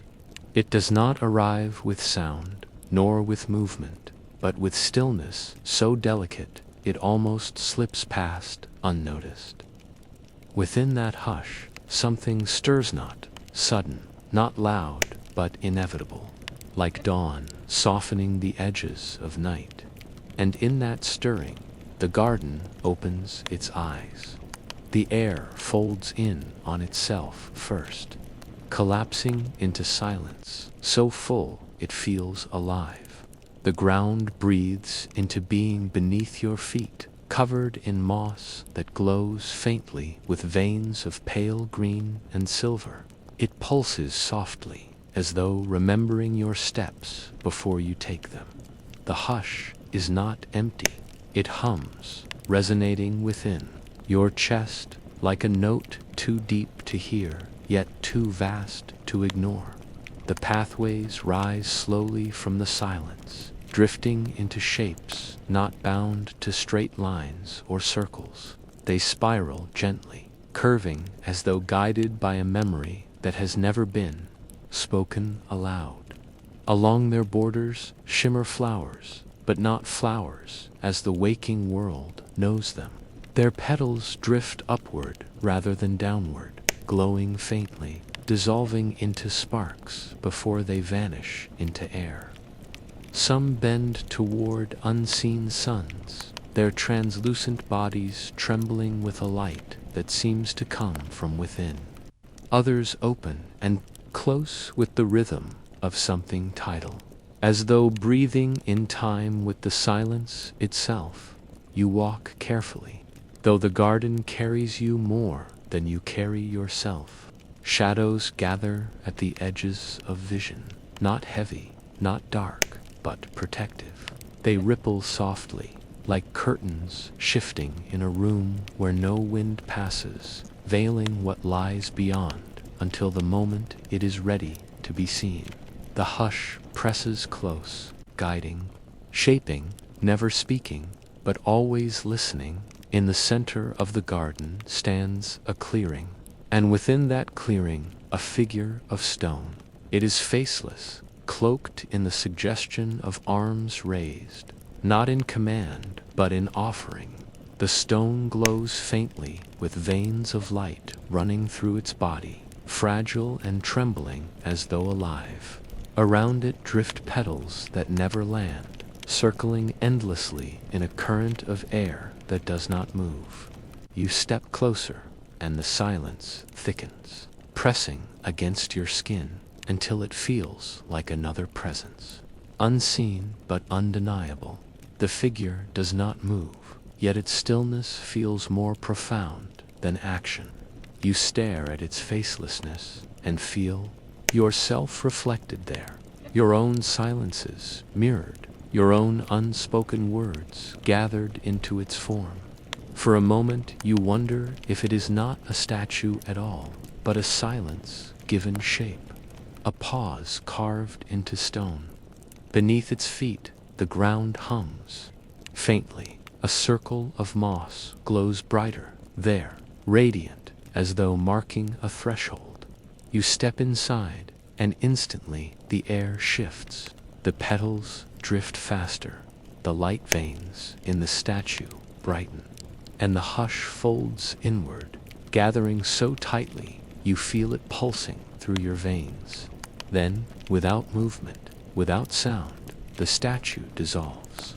It does not crumble, it does not fall. It releases itself, scattering into motes of silver light that float upward, joining the petals, vanishing into the canopy of mist above. The clearing is left empty, but the presence remains, vibrating within you. You feel it hum inside your chest, as though the statue has not disappeared but entered you, leaving behind its silence as a gift. A narrow path reveals itself at the far side of the clearing, lined with faint glimmers that rise from the ground like stars. You follow, and the hush deepens further, carrying you toward something unseen. The path curves gently until it leads to a bridge. The bridge is made of glass. It stretches across nothing, suspended in air, shimmering faintly with light. Each step you take upon it sends ripples across its surface, glowing lines that spread outward and dissolve. The bridge trembles slightly, but it holds, fragile yet unbreakable, woven from silence itself.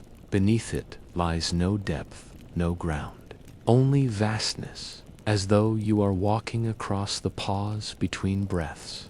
The pause stretched into form. As you move forward, the hush swells. It feels as though the silence itself is carrying you, each step less an action and more a surrender. The petals still drift around you, following even here, glowing faintly as they circle and vanish.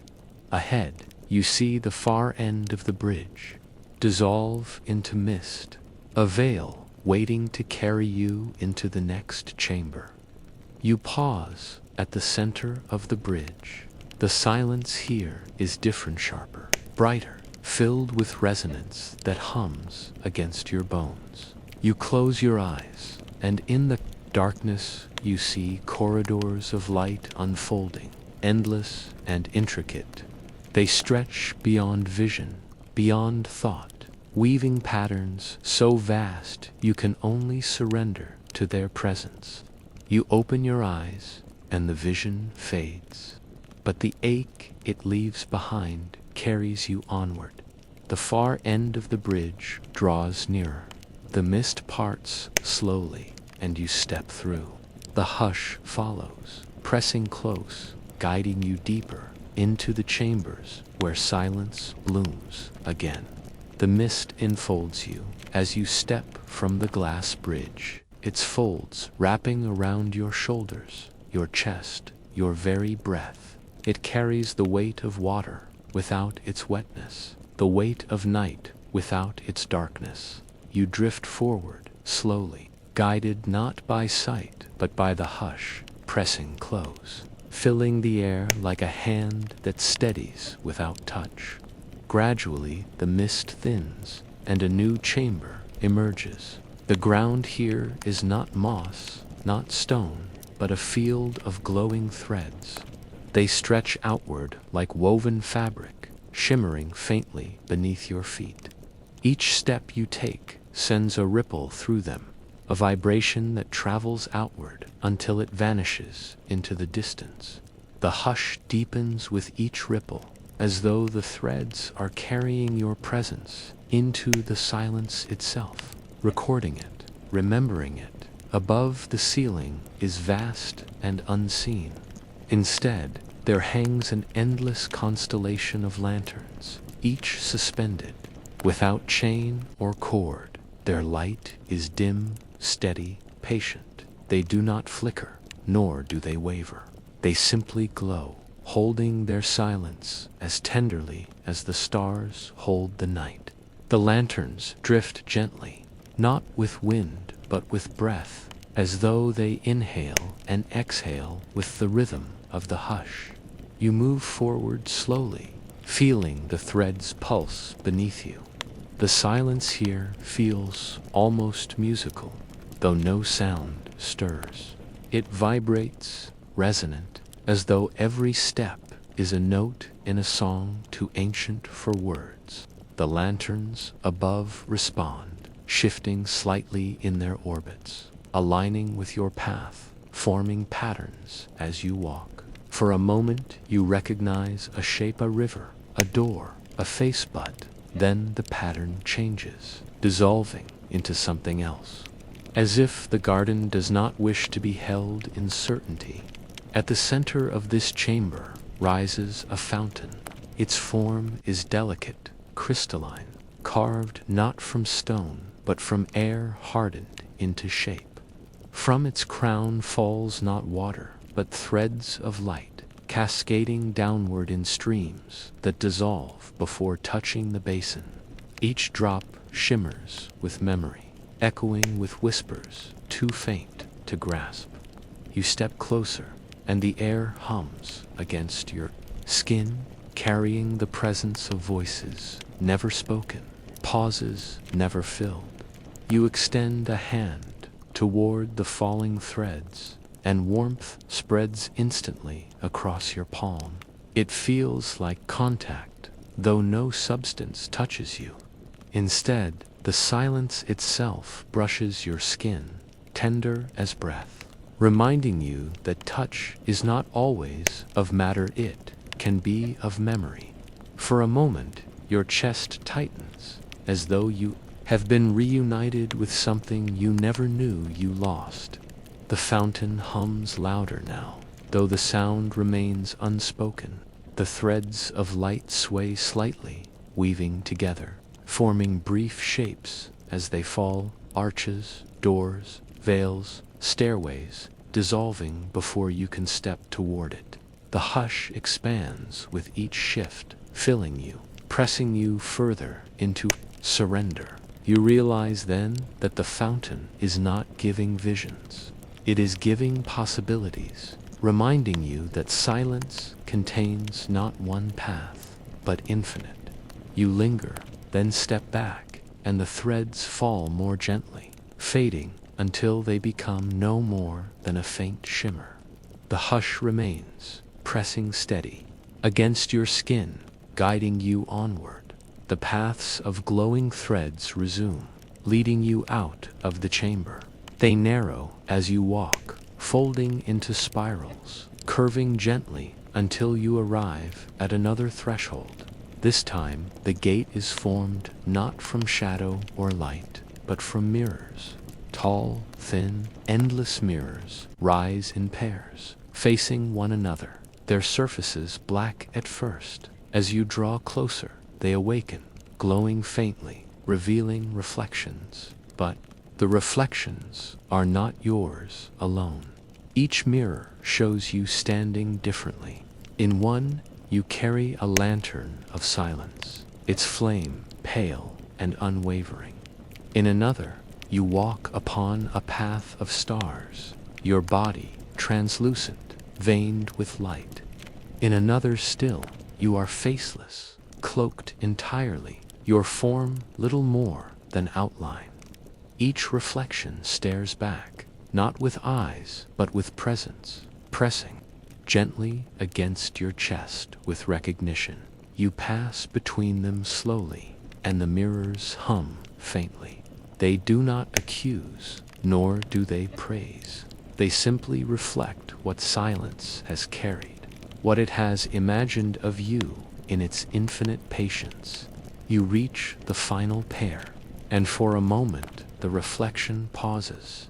It shows you as you are now breathing, drifting, suspended between thought and silence. Yet behind you, in the mirror's depth, the garden stretches endlessly, blooming in ways you have not yet seen. You look back, but no such vision exists in the chamber, only in the reflection. Does it remain? The mirrors fade into mist as you pass. Ahead, the hush blooms again, deeper, heavier. The air trembles as though alive with anticipation, and the path widens into another clearing. At its center stands a tree. Its trunk is translucent, glowing faintly with veins of silver. Its branches spread wide, sweeping low, carrying blossoms that open and close with slow rhythm, each pulse aligned to the silence. From its crown fall petals of light, drifting downward in spirals, vanishing before they touch the ground. You step beneath it, and the air vibrates. The tree hums softly, not with voice, not with sound, but with the resonance of stillness held too long. It is not simply a tree, it is a silence given form, rooted deep in the hush between breaths. You press your hand against its trunk, and instantly warmth spreads into your chest, flooding you with echoes. You hear faint laughter, voices of children running across fields long forgotten. You hear the quiet sigh of someone whispering your name, though you cannot recall whose voice it was. You hear bells tolling in a city that may never have existed.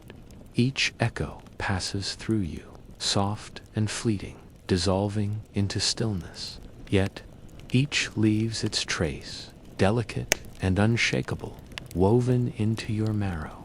The blossoms open wider now, glowing brighter.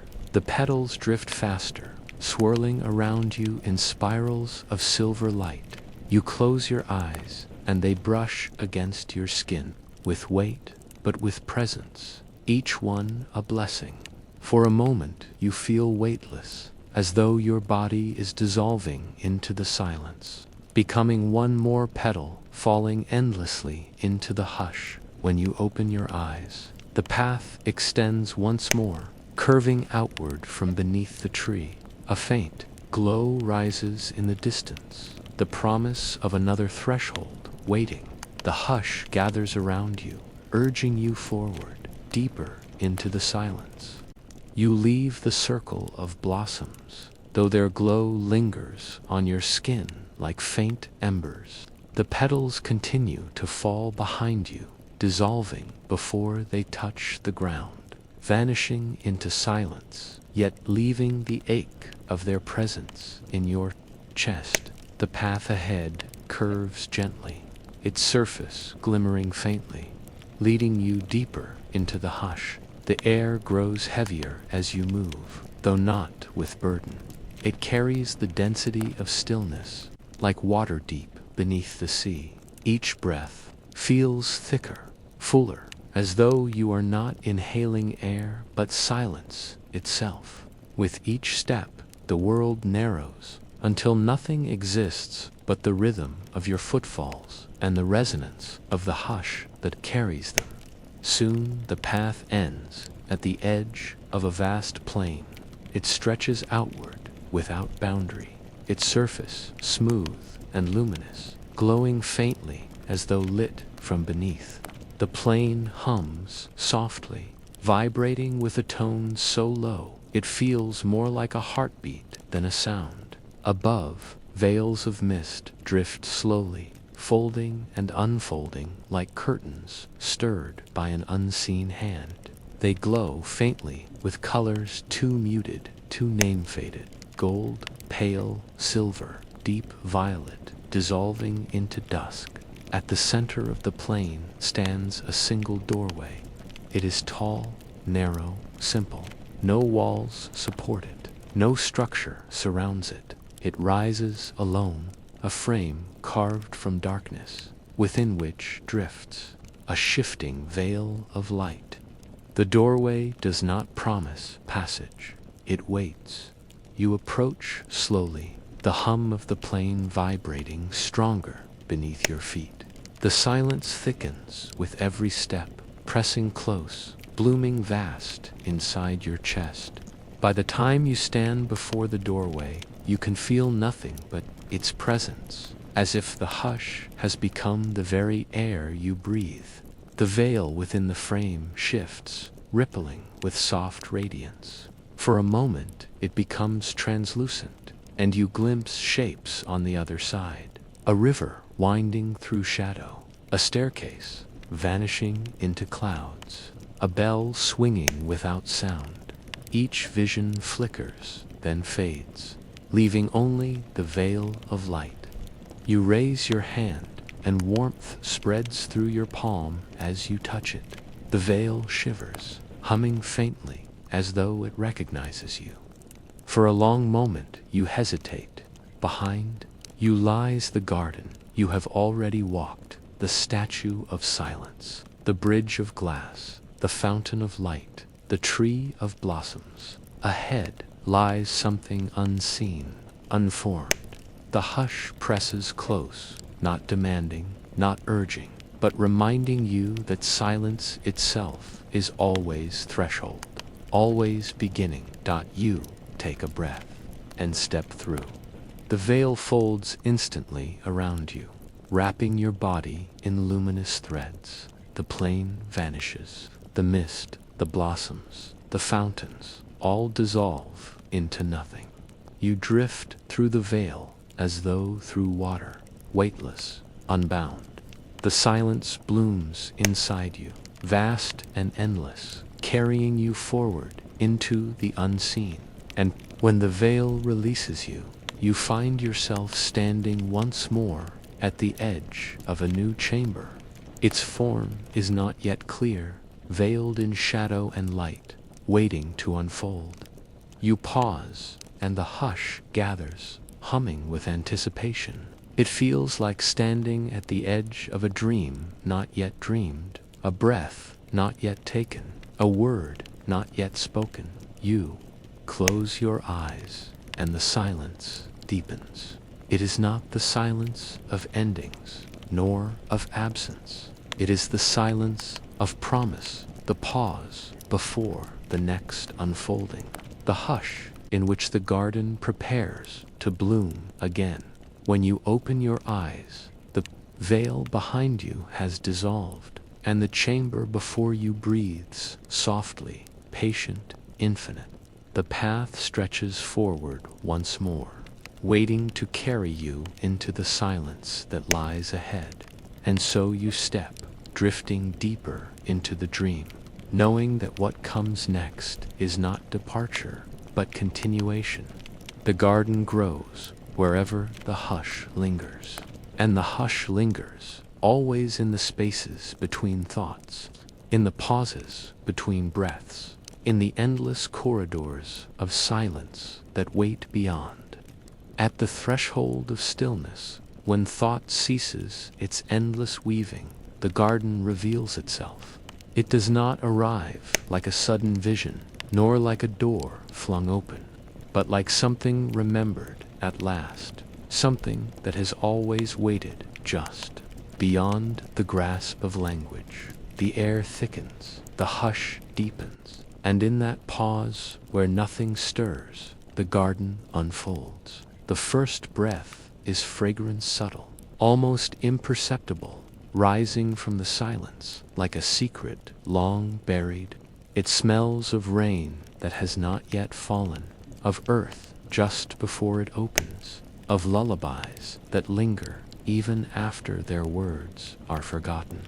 The air shivers with it, wrapping your body, seeping into your chest, until you realize the fragrance is not carried on air at all, but rising from silence itself.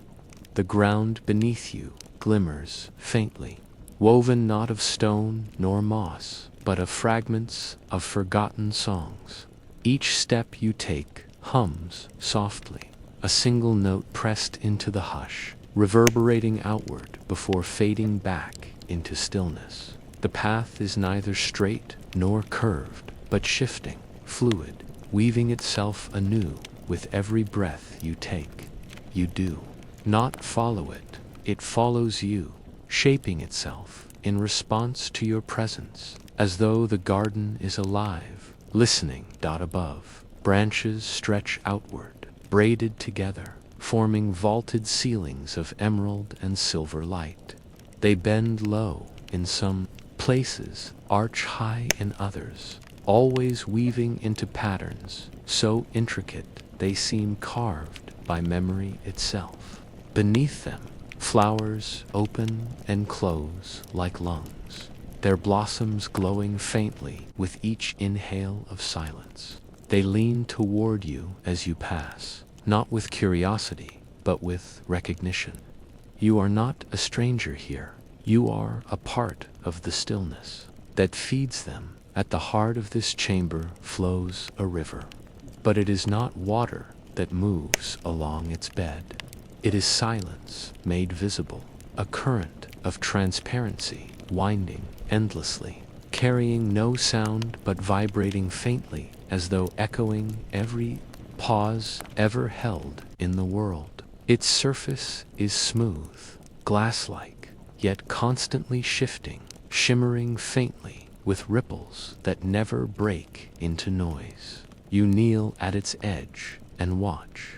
The river flows, but it does not flow forward. It flows inward, spiraling endlessly into itself, carrying silence back into silence. Lanterns float along its surface, though they are not lanterns in the waking sense.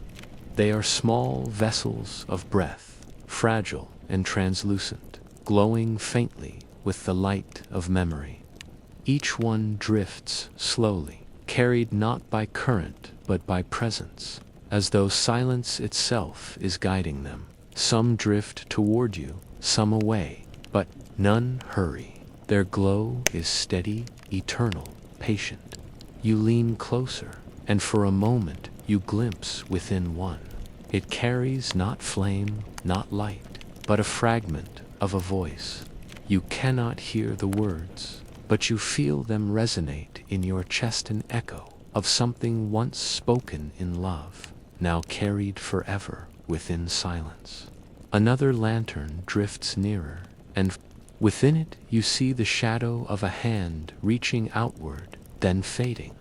Another shows nothing but darkness, yet even the darkness hums, filled with weight and memory. You follow the river along its bank, and its silence deepens with every step. The air thickens, carrying you forward, until you arrive at a narrow crossing. A passage woven from threads of moonlight arches over the current, fragile and luminous, trembling as though it may dissolve at a single breath. You step carefully, and each footfall sends ripples of light down its length. The river hums beneath you, its silence blooming louder, carrying you across. On the far side, the ground rises gently into a clearing. At its center stands a passage, formed from threads of silver mist, woven so delicately they look as though they might unravel at the touch of air. The arch glows faintly, pulsing in rhythm with your breath. You pause before it, and the silence thickens once again. Folding around you, the mist hums faintly, whispering not with words, but with presence. It asks nothing, promises nothing, it only waits. You step closer, and as you do, the arch shifts. The mist folds inward, parting, opening into a corridor filled with pale light. The hush gathers around you, pressing close, urging you onward, not with force, but with inevitability. You step through. The corridor stretches endlessly, its walls, woven from veils of mist, glowing faintly with threads of starlight. They ripple gently as you pass, brushing against your arms, dissolving instantly into air. Each veil carries a whisper, too faint to hear, yet each leaves a warmth upon your skin, as though blessing your passage. You drift slowly, unhurried, carried by the weight of silence itself. At last, the corridor opens into a chamber, vast and circular. Its walls are formed not of stone, nor of mist, but of silence, layered upon silence, pressed so densely they shimmer faintly, like translucent crystal. At its center rises a figure, not solid, not shadow, but something between. It is faceless, cloaked in silver light, standing motionless as though listening. You approach, and the silence swells. The figure does not move, does not breathe, yet its presence is immense, filling every corner of the chamber. You close your eyes, and its stillness seeps into you, heavy, tender, eternal. It does not speak, yet you hear it, It does not move, yet you feel its gesture. It is not a guardian, not a guide. It is silence itself, given shape so you may see it, so you may remember that it has always been with you. When you open your eyes, the figure has dissolved. Only the resonance remains, vibrating through your chest, humming through your bones. A path opens at the far side of the chamber, glowing faintly with threads of dawn. You step toward it, and the garden shifts once, again unfolding into silence, deeper still. The path gleams faintly, a ribbon of dawnlight stretched across the hush. It does not rise from the ground, but hovers just above it, trembling softly as though woven from the breath of stars. You step onto it, and the silence deepens, swelling in your chest until it feels as if your own heartbeat has fallen into rhythm with the unseen pulse of the garden. The air here is neither cool nor warm. It carries no scent, no sound, yet it holds a density that cradles you with every movement. The path curves gently, winding into shadow, and along its edges appear lanterns that hover without chain, their glow dim but steady. They seem less like flames and more like captured pauses, moments of silence bound within glass, held alight by stillness itself. As you walk, the lanterns shift in color. Some glow with faint gold, tender and warm, like memory. Others shimmer with pale silver, cool and solemn, like longing. A few flicker with violet, carrying the hush of sorrow. None fade, all remain steady, watching, listening, marking your passage through the silence. The path widens into a bridge. Below it lies no river, no ground, only vastness. Mist drifts far. Beneath, glowing faintly as though lit from within by veiled constellations. You pause, gazing downward, and for a moment you feel yourself dissolve. The vastness seems to rise, brushing against your skin, humming faintly as though it recognizes you. The bridge trembles, but it holds, carrying you onward into what lies ahead. On the far side, the path descends into a glade. The ground glows with soft moss that pulses faintly as though it were alive, breathing in rhythm with the silence. At the glade's center stands a pool, but unlike the rivers you have seen before, this one does not flow, does not ripple. Its surface is so still it seems frozen, though no frost clings to it. You kneel at its edge, and the silence sharpens. The pool holds not reflection, not memory, but something deeper. It shows you the spaces between. Faces flicker there faint, as smoke eyes that never looked upon you, voices that never reached your ears. Places emerge and dissolve. A city you have never walked, streets paved with stones of light. A meadow where shadows sing, but no bodies move. A corridor of doors, each closed, each waiting. None of these are yours, yet all feel tethered to you, drawn from the silence that binds everything together. As you gaze deeper, the pool shivers. Its stillness fractures into concentric rings of light, and in the trembling surface, you glimpse yourself, not as you are now, but as silence sees you. Your face is blurred, your outline translucent, your body veined with threads of radiance that pulse in rhythm with the hush. For a moment, awe fills you, vast and unbearable, and you turn away, heart aching with the weight of recognition. When you rise, the pool fades back to stillness, returning to its eternal silence. A path opens at the glade's edge, and you follow, though your chest carries the echo of what you saw. The corridor that unfolds now is different. Its walls are not mist, nor shadow, nor crystal. but woven from veils of soundless bells. They hang in endless rows, suspended in air, each motionless, each silent. Their shapes are not identical, tall and slender, others round and heavy, but all are bound in the same hush. As you walk between them, you feel their presence.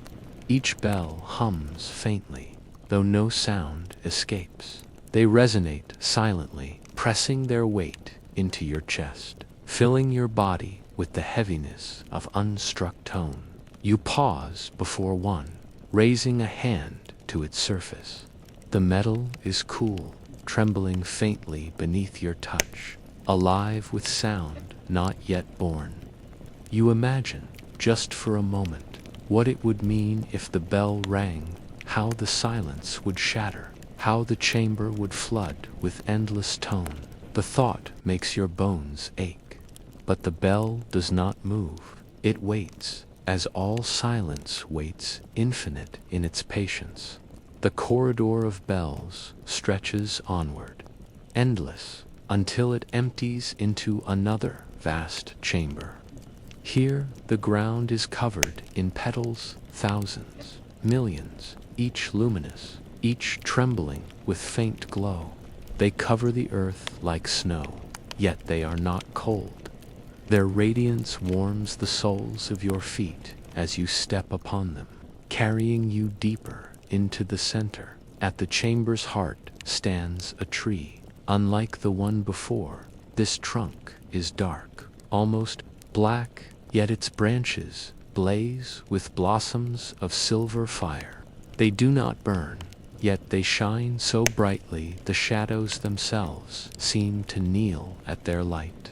The blossoms open and close slowly, each movement releasing a faint shimmer that drifts into the air like sparks dissolving into night. You stand beneath the tree, and the silence thickens until it feels as though the world itself has held its breath. You close your eyes, and the blossoms speak, not in words, not in sound, but in resonance, carrying you into memories not your own. You see figures kneeling in chambers of stone, praying without voice. You see lovers partying without words, silence pressed into their hands like a final gift. You see children sleeping beneath stars, their dreams dissolving into the hush. Each vision blooms for only a moment before fading, leaving behind only the ache of recognition. The blossoms tremble once more, and one falls. It drifts slowly, glowing, descending like a star pulled from the sky. You raise your hands, and it lands softly in your palm. It does not burn, it does not weigh. It rests lightly, humming faintly, its glow soaking into your skin until it vanishes. The ache it leaves in your chest is tender, like the warmth of a candle blown out. The path continues beyond the tree, curving toward another threshold.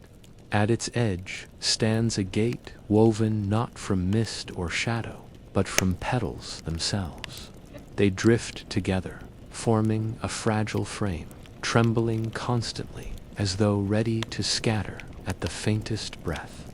You pause before it, and the silence blooms around you, pressing vast and infinite. The petals shimmer faintly, and you feel them listening, not to your breath, not to your body, but to your silence. They quiver, then part.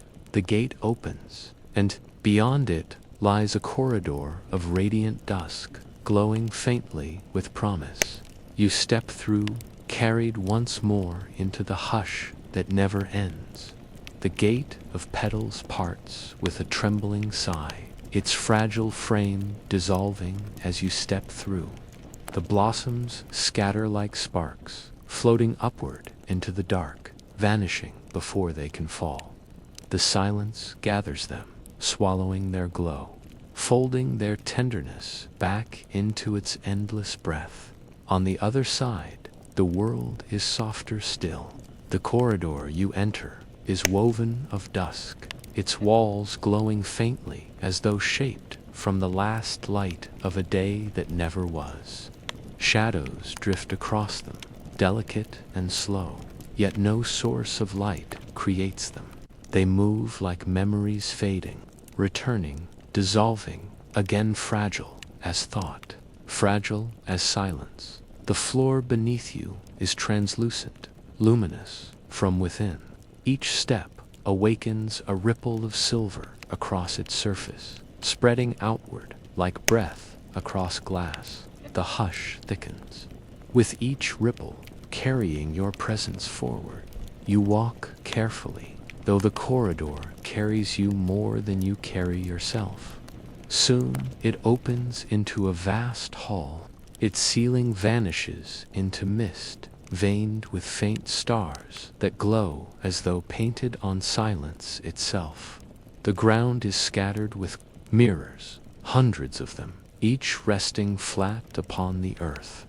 Their surfaces shimmer faintly, trembling as if stirred by your approach. You kneel at one, and within it you see not your reflection, but the outline of a doorway. Another mirror shows a stairway curving into fog. Another reveals only your hand, yet veined with threads of light that do not belong to waking flesh. You wander slowly, gazing into each. They do not tell stories. They do not explain. They show fragments of what silence holds, glimpses of what might bloom in its endless pause. Some images vanish the moment you lean closer, dissolving like mist at dawn. Others linger, pressing into your chest with an ache you cannot name. At the center of the hall stands one mirror, larger than the rest. It rises upright, taller than you, framed by shadow, glowing faintly with silver mist.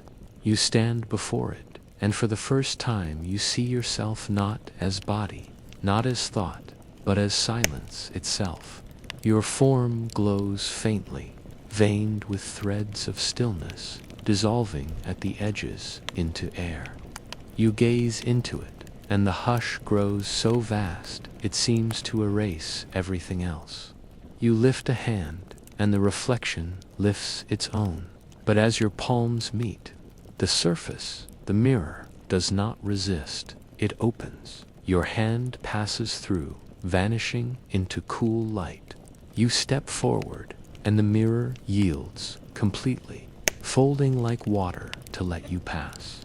On the other side, you emerge into a chamber filled with veils. They drift downward endlessly, suspended from no ceiling, glowing faintly with starlight trapped within their folds. You walk among them, brushing them with your hands, your arms, your face. Each veil dissolves at your touch, scattering into dust that clings briefly before fading. The silence here vibrates tenderly, as though every veil is a fragment of thought released. Every dissolution, another surrender. You continue until the veils thin, and ahead of you rises a final shape, an arch woven from night itself. It glows, faintly with threads of silver, trembling gently like a heartbeat. Unlike the gates before, it does not sway, does not breathe. It simply waits, vast and eternal. The hush thickens as you approach, pressing so closely it feels as though you are walking within your own chest. The arch does not open immediately. It pauses, listening, gathering your silence as though weighing it, holding it, treasuring it. And then, with the slow inevitability of night, it parts. Mist spills through, curling softly, wrapping you in its folds. Beyond it lies no clear chamber, no visible pathonly depth, endless and luminous, waiting to be shaped. The silence here feels fuller, heavier, as though the garden itself is preparing to bloom again in ways unimagined. You step through. The arch dissolves instantly behind you. vanishing like a memory folded back into sleep. You drift forward into the mist, each step carrying you deeper into silence, deeper into the dream. The hush does not end. It holds you, endless and tender, preparing you for what lies beyond. And somewhere ahead, faint as the tremor of a breath, another chamber stirs, waiting to open its eyes. The silence does not merely surround, you enters. It weaves itself through thought and bone, settling into every corner of your being until you no longer know where you end and where it begins. The hush that once pressed against your skin now flows within, filling veins, filling marrow, folding itself into the rhythm of your heart. With every breath, it deepens. With every step, it grows. The garden is no longer a place outside of you. It is within. The air thickens, soft and luminous, trembling faintly as though aware of what has begun. Shadows drift at the edges of vision, not threatening but watchful, as though keeping guard over the silence blooming inside you. Each step you take seems to carry no weight, yet leaves behind a shimmer, a faint trail of light dissolving quickly into air. The world no longer feels separate. Every movement you make ripples through it, as though you are walking within the body of a dream that belongs to you as much as you belong to it. A corridor opens, formed not by stone nor mist, but by breath. Each wall exhales, faintly, veils of translucent air drifting inward and outward, as if the chamber itself is alive. You step forward, and the silence quickens. Your body hums in rhythm with the corridor, each inhale matched by its expansion, each exhale by its narrowing. You realize you are not walking through it, you are breathing it. It is breathing you. The ground beneath you is soft, luminous, covered with patterns that shift constantly. For a moment they resemble roots spreading outward, then rivers winding through unseen valleys, then stars scattered across a night sky. They do not stay. They change with your steps, adjusting in harmony with your presence, as though silence itself is painting your passage with its endless hand. At the center of the corridor rises an arch, vast and trembling. It is woven not from shadow, not from light, but from threads of stillness itself, drawn thin, pulled taut, glowing faintly with the pulse of unseen stars. The hush gathers thickly around it, vibrating within your chest until you feel your own body dissolving into its resonance. You reach out, and though your hand makes no contact, the arch yields instantly, parting with the softness of surrender. You step through, and the silence blooms vast.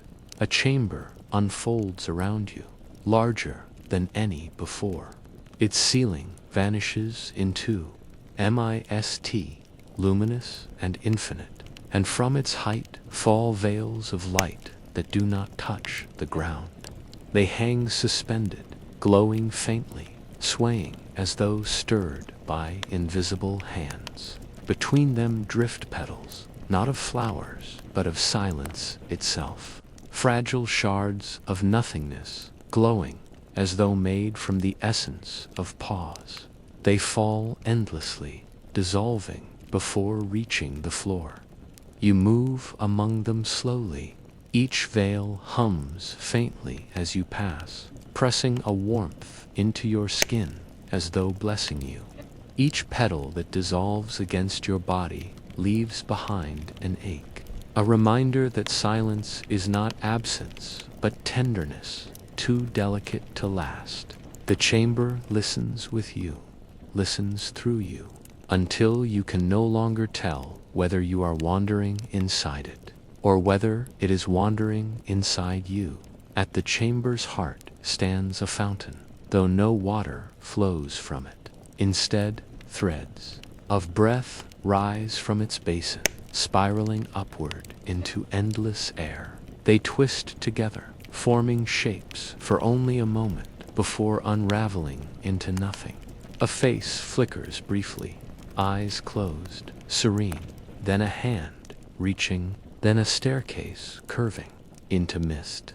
You step closer, and the silence deepens, vibrating within your bones. The fountain hums, louder, though still no sound escapes. It does not give you visions, it gives you echoes of what silence remembers. Each shape is fragile, dissolving before certainty can claim it, yet each leaves a weight upon your chest, a resonance that lingers even as the image fades.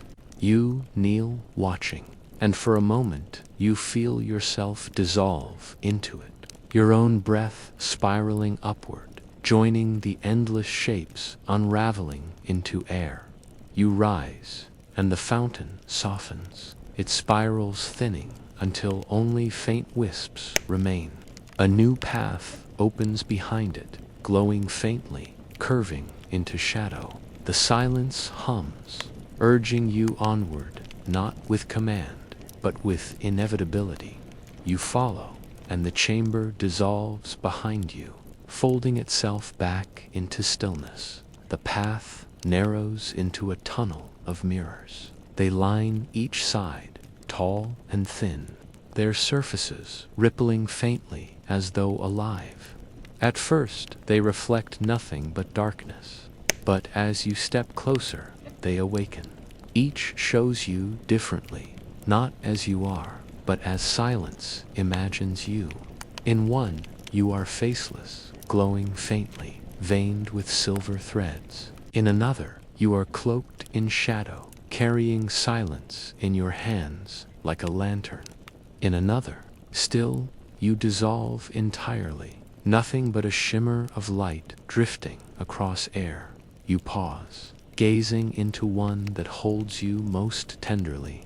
It does not reflect your body, but your stillness, the hush within your chest, the pauses that have shaped you, the silence that has always waited between your thoughts. The reflection gazes back, not with eyes, but with resonance, pressing into you until you ache with recognition. You raise your hand, and the mirror yields, your palm sinking into its surface as though into water. But instead of pulling you through, it folds around your hand, vibrating faintly, then releasing you. It has not asked you to pass. It has only reminded you of what you carry. The tunnel stretches on, reflections shifting with each step.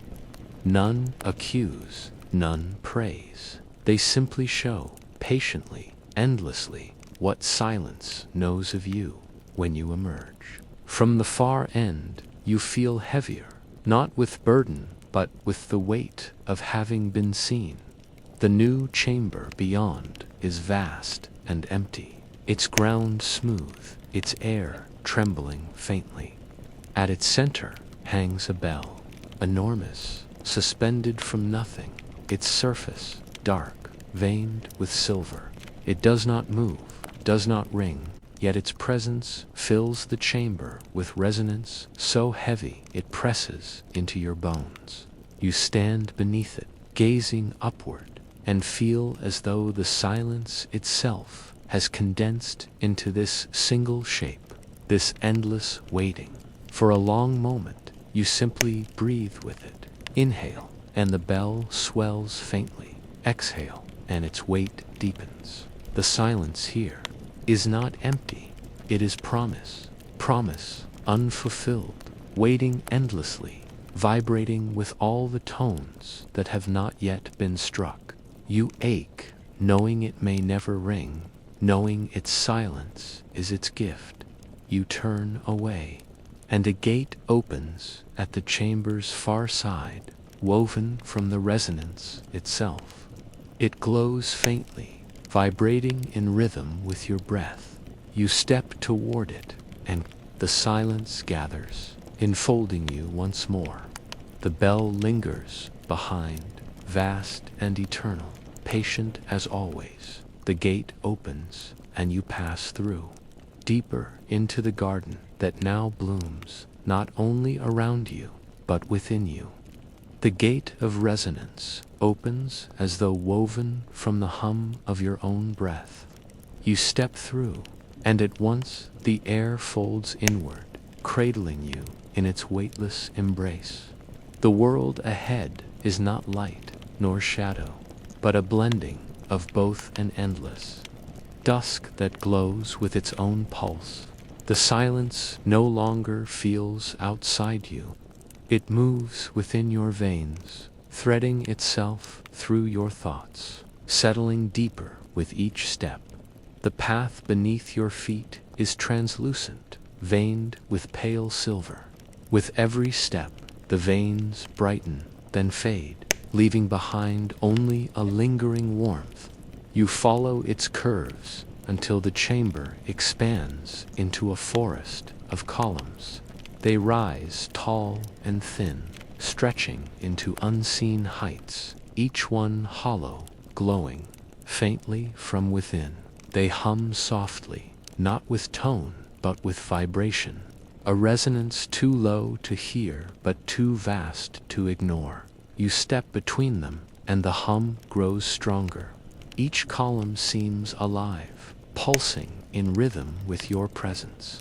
You press your palm against one, and instantly a flood of sensation moves through you. It is not sight, not sound, but memory carried in silence. You feel the hush of a mountain peak, where no one has ever stood, the stillness of a cave sealed for centuries, the breathless pause of a child before their first word. The column does not give you visions, it lends you echoes, and each one passes through your body, dissolving into your marrow before fading. You walk further, and the forest of columns bends inward, leading you to a hollow at its center. There, suspended in air, drifts a sphere. It glows faintly, threads of light swirling within it, like rivers circling endlessly. You step closer, and the hush thickens, vibrating inside your chest until your heart trembles. The sphere does not reflect you. It absorbs you. You gaze into it, and for a moment your body dissolves. Your outline fades, your edges vanish, until all that remains is silence, flowing as light. You see yourself no longer as figure, but as current one thread among infinite threads woven into the sphere's endless spiral. You ache with recognition, and for an instant you wonder if you have always been here, always part of this silence, only now remembering. When you blink, the sphere remains, but the vision releases. You, leaving behind only tenderness. You step past it, and the columns dissolve into mist. A new corridor appears, veils of silver air forming walls on either side. They ripple faintly as you walk, shimmering with traces of shapes, faces, doors, stairways that vanish before they can be named. At the end of the corridor stands another figure, like the one before. It is faceless, cloaked in silver light, but this one moves. Its head tilts slightly. Its arm lifts faintly, as though acknowledging you. The silence thickens, with its gesture blooming vast, filling your body with resonance. You step forward, and though the figure does not touch you, warmth spreads across your skin, deeper and deeper, until it rests in your bones. It does not speak. It does not guide. It simply stands, pressing its stillness into you until you are nearly undone by the weight of being seen. Then it dissolves, scattering into sparks of silver light that fade into the hush. You are left trembling but not alone. The silence remains, now inseparable, breathing within you as much as you breathe it. Beyond the space where the figure stood, a stairway rises. It curves upward into mist, each step glowing faintly as though waiting for your footfall. You climb slowly, each rise carrying you deeper into resonance. The silence hums with every step until it feels as though the stair itself is carrying you, lifting you gently into unseen heights. At the top lies a platform. Its surface is smooth, translucent, glowing faintly with veins of gold. Around it stretch arches of air, woven from threads so delicate they seem ready to unravel at the touch of wind. Yet they hold, shimmering faintly, forming a circle that encloses you in stillness. At the center of the platform rests a single book. Its cover is dark, its surface veined with silver light. It hums faintly, vibrating in rhythm with the silence that now floods your body. You kneel, reaching out, and the moment your hand touches it, the book opens of its own accord. Its pages glow faintly, though no words are written upon them. Instead, the pages hum. Each turn vibrates softly, releasing echoes into the air. You see them briefly, faces dissolving into mist, doors opening into silence, rivers flowing without sound. They vanish before you can hold them, yet each leaves behind a tenderness that lingers. You realize the book is not meant to be read, it is meant to be felt. It does not carry stories. It carries silences, gathered and bound, waiting for you to listen. You close the book gently, and the silence deepens. The arches above tremble, their threads glowing brighter, weaving together into a single point of light. It hangs above you like a star, suspended at arm's reach, pulsing softly. You gaze upward, and the hush presses closer, tighter, until you feel as though your body has dissolved completely into its radiance. The star brightens, then dims, then brightens again, pulsing in rhythm with your breath. And as it pulses, the platform begins to dissolve. The arches fade, the book vanishes, the stairway melts back into mist. Only the silence remains, vast and infinite, holding you steady. A gate forms before you, glowing faintly with threads of dawn and dusk interwoven. It sways gently, breathing, waiting. You step toward it, and the hush blooms, pressing into your chest until you feel it seep into every corner of your being. The gate parts easily, dissolving like breath, and you step through. On the other side, the garden deepens, ready to show you once more that it is no longer separate. It is you, and you are it. The gate dissolves behind you the moment you pass through, vanishing like mist folded back into itself. Ahead, there is only vastness, a horizon without edge, a silence without boundary. The air glows faintly, not with color, but with the soft radiance of presence itself, as though existence has been pared down to its most tender essence. You walk forward, and the ground shifts with you. It is not stone, not soil, not moss, but a surface woven entirely from hush. Each step presses into it, like breath into glass, leaving behind faint impressions that fade almost instantly. The garden is no longer merely a place you enter. It flows with you, reshaping itself to your every pause, inseparable from your being. Shapes drift at the edges of vision. They are not solid, not fixed, but tremors of memory woven into air. A doorway flickers, framed in silver, then dissolves. A stairway rises, curving into mist, only to fade before the next breath. Figures appear briefly, faceless, luminous, cloaked in stillness hitch, one bowing slightly, as though in recognition, then vanishing into the vast hush. Nothing holds for long. Everything folds back into silence, and yet nothing feels lost. You pause, closing your eyes. The silence presses inward, deeper, until you feel it threaded through your veins, your bones, your breath. It is no longer something you carry. It is what you are. You inhale, and the world expands, filled with stillness. You exhale, and the garden breathes with you, opening its endless corridors within your chest. When you open your eyes again, a clearing has formed. At its center stands a pool, its surface smooth, its glow faint. You kneel at its edge and peer within. This time, there are no visions of other places, no echoes of other selves. The pool shows only you boot, not your face, not your body. It shows the silence that has become you, a shape of light veined with darkness, dissolving at the edges, endless and tender. You watch it shimmer, and a quiet awe fills your chest, so deep it aches.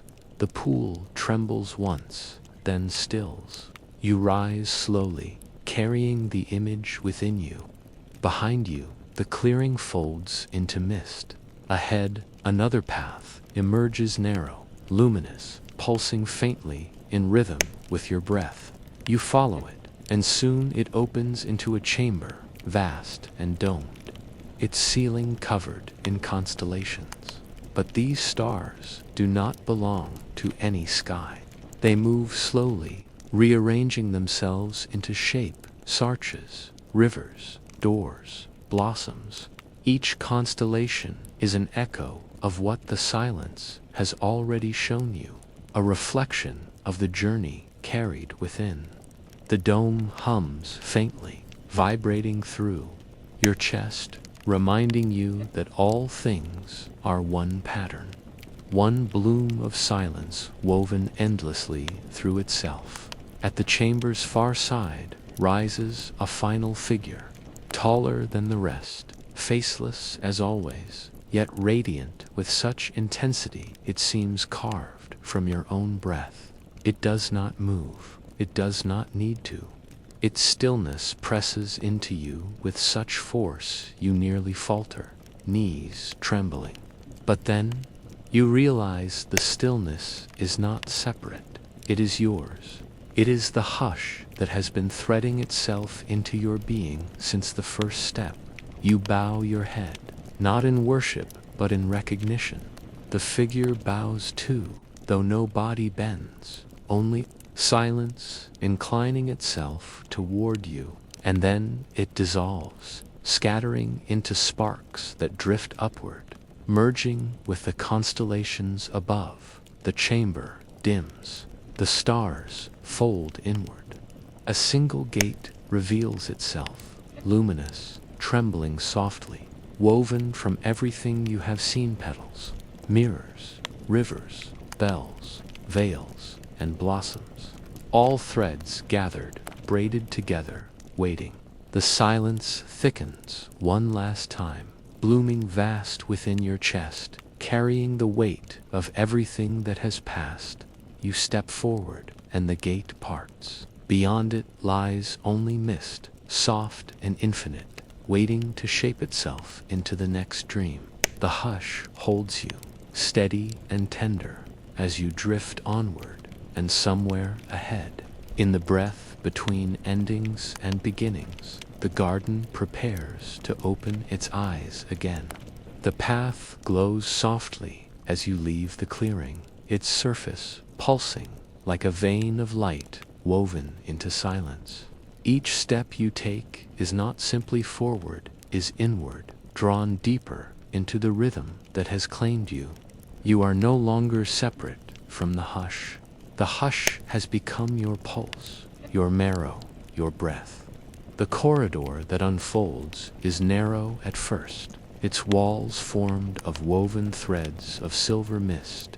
They ripple gently, bending toward you as you pass, as though listening to the cadence of your steps. The air hums faintly, vibrating in time with the rhythm you now carry inside. You realize the corridor is not guiding you. You are guiding it. It shapes itself to your presence, folding and unfolding with every breath. Soon the passage widens into a hall. Its floor is polished, translucent, reflecting not your form, but the glow of silence itself. Patterns of light ripple across it, shifting with your heartbeat. Above, veils of luminous fabric hang from unseen heights, swaying as though stirred by a breeze too delicate to feel. They glow faintly, each veil pulsing like a chest rising and falling. Exhaling silence into the air, you step among them slowly. As each veil brushes your shoulder, your hand, your face, it dissolves instantly, scattering into dust that lingers for a breath before fading. Each dissolution leaves behind a warmth within your skin, like the afterglow of a touch. You realize they are not veils at all, but pause is moments of silence given shape, surrendering themselves back into rhythm as you pass. At the hall's center rises a spiral staircase. It is formed entirely of light, translucent steps that hover in air anchored to nothing. Each step glows faintly before dimming, then glowing again in rhythm with your pulse. You place your foot upon the first step, and the silence deepens, swelling within your chest. You ascend slowly the staircase, humming with each rise, carrying you upward into unseen heights. The climb feels endless, though it does not tire you. Each step is a surrender, each rise a reminder that rhythm carries you, sustains you. At last you reach a landing, a platform wide and circular, suspended in the middle of a chamber without walls. Around you stretches nothing but mist and stars. A sky unanchored, infinite dot at the platform's center floats a sphere of glass. Its surface is smooth, veined with silver, trembling faintly as though alive. Within it spirals a current of light, weaving inward endlessly, collapsing and expanding, folding upon itself like a breath. You step closer, and the hush blooms so vast it nearly overwhelms you. The sphere hums without sound, vibrating through your chest, your bones, your blood. You gaze into it, and for a moment you see yourself not as body, not as thought, but as rhythm. You see silence spiraling within you, threads of pause weaving endlessly through your being. You realize you are not watching the sphere. You are inside it. It is not outside you. It is you. You close your eyes, and visions bloom, not images, not places, but rhythms. You feel the hush of forgotten rooms, the pauses before words that were never spoken, the breath between grief and surrender. You sense stairways of silence rising endlessly, rivers of stillness flowing without source or end. The rhythm is infinite, and you are woven into it, inseparable. When you open your eyes, the sphere remains, but the visions release you. The platform beneath your feet hums faintly, glowing brighter. From its edges rise arches of light, weaving themselves together into a gate. It is vast, trembling, woven not from shadow or stone, but from rhythm itself. Each thread pulses in time with your heartbeat, reminding you that you cannot step through without also carrying it within you. You approach, and the silence thickens one last time. It presses so close you feel as though your body may dissolve entirely, leaving only rhythm. The gate brightens, its threads quivering, parting with the ease of a sigh. You step forward, and the garden folds you once more into itself. The gate dissolves behind you, and a new chamber blooms. Its ground is covered in petals that glow faintly with pale fire, each one trembling in rhythm with your breath. They stretch outward in every direction, endless, like a field of stars fallen to earth. Above, the sky is veiled in mist, luminous, with rivers of light that bend and weave like constellations dissolving into one another. You walk slowly, the petals warming your feet, humming softly as you step upon them. Their glow spreads outward in ripples, fading gently, returning to stillness.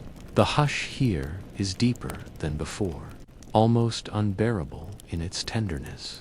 It carries you forward, pressing into your chest until you feel yourself dissolving into its weightless rhythm. At the field's center rises another tree. This one is unlike the rest. Its trunk is dark, heavy, rooted deep, yet its branches blaze with silver blossoms that open and close in rhythm with your breath. The air hums with their presence, vibrating so strongly it feels like a song too vast to hear. You stand beneath it, overwhelmed, and place your hand upon its trunk. Instantly, silence surges through you. It floods your chest, your bones, your breath. It carries echoes, not of vision, but of being, reminders that you are not separate from this rhythm, never have been. It was always inside you, waiting in the pause between thoughts, in the hush between breaths. You were not entering the garden. You were remembering it. The blossoms fall slowly now, drifting downward, dissolving before they reach the ground. You lift your hands, and one lands softly in your palm. It glows faintly, warm as a heartbeat. For a moment you feel infinite tenderness, and then it dissolves, seeping into your skin. Joining the rhythm you carry, the path extends once more, glowing faintly, waiting to lead you deeper. You step forward, and the garden unfolds again, blooming within and without, endless as silence itself. The path beyond the rhythm tree curves gently into mist, its glow steady, pulsing faintly as though it were following the cadence of your heart. You step forward, and the silence presses inward, folding into your breath, until it feels as if the world has been reduced to nothing but rhythm, endless and tender. The mist thickens around you, soft and luminous. Shapes rise briefly, then dissolve, arches woven from silver threads, stairways curling upward into shadow, figures cloaked in light, bowing faintly before vanishing. They do not remain. They appear only long enough to remind you that silence never ceases to form itself, never ceases to unravel. Each breath is another corridor, another chamber, another bloom dot. Gradually the mist clears, and a vast plain reveals itself. Its surface is smooth, polished like glass, reflecting not the body, but the rhythm within. You see yourself as a shimmer, pulsing with threads of silver that weave endlessly across the floor. Each step ripples outward, and the plain responds, glowing faintly beneath your feet, as though carrying you deeper into your own being. At the plain's center stands a single arch. It is woven from light and shadow, intertwined, threads crossing and bending like the strands of a vast instrument. They tremble faintly, vibrating as if they are strings strung across eternity. attuned not to sound but to silence. You approach, slowly, and the resonance grows stronger, pressing into your chest until your pulse and the arch's rhythm merge. You pause before it, and the hush gathers, dense and vast. For a moment you feel the weight of every corridor you have walked, the fountains of light, the veils of silence, the blossoms that dissolved into your skin. None of it is gone. All of it is here, woven into the rhythm that now hums within you. The arch quivers, sensing your presence, and then it parts. Opening like a sigh, you step through. On the other side lies a chamber that feels like a horizon turned inward.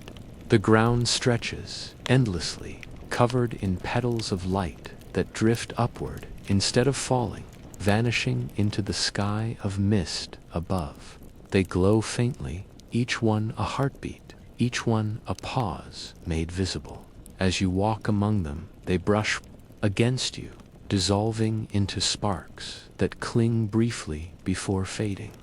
The silence here is not heavy, it is infinite, a vast tenderness that seems to breathe with you. At the chamber's far side, a figure waits, tall, faceless, luminous. It stands still as stone, yet radiant as dawn. You approach, and though it does not move, you feel its stillness pour into you, filling every corner of your chest. You realize then that it is not standing apart from you. It is your own rhythm, given form so that you may see it. You bow your head, and the figure inclines, a gesture made not with body but with silence. Then it dissolves, scattering into petals of light that rise into the mist above the chamber, dims, folding inward. A final gate reveals itself, woven not from shadow, not from light, but from rhythm alone.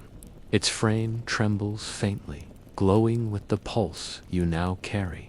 You stand before it. The gate breathes once, then parts. Mist spills through, curling around your body, soft and luminous. Beyond it lies no clear chamber, no visible pathway depth, endless and waiting. The rhythm within you quickens, then steadies, pulsing in time with what lies ahead. You take a breath and step through, the garden folding into you once more, inseparable, infinite. And as the mist closes behind you, you feel the rhythm continue, not as something you follow, but as something you have become. Ahead, the silence stirs, preparing to bloom again, carrying you into the unfolding dream that waits in Chapter 9. The hush does not fade, it deepens. It folds inward upon itself, becoming thicker, denser, until it feels as though silence alone has substance, as though you are walking not through air, but through breath held for eternity. Each step carries you further into its weight, further into its tenderness. The garden has ceased to surround you. It now becomes a labyrinth, carved entirely from memory.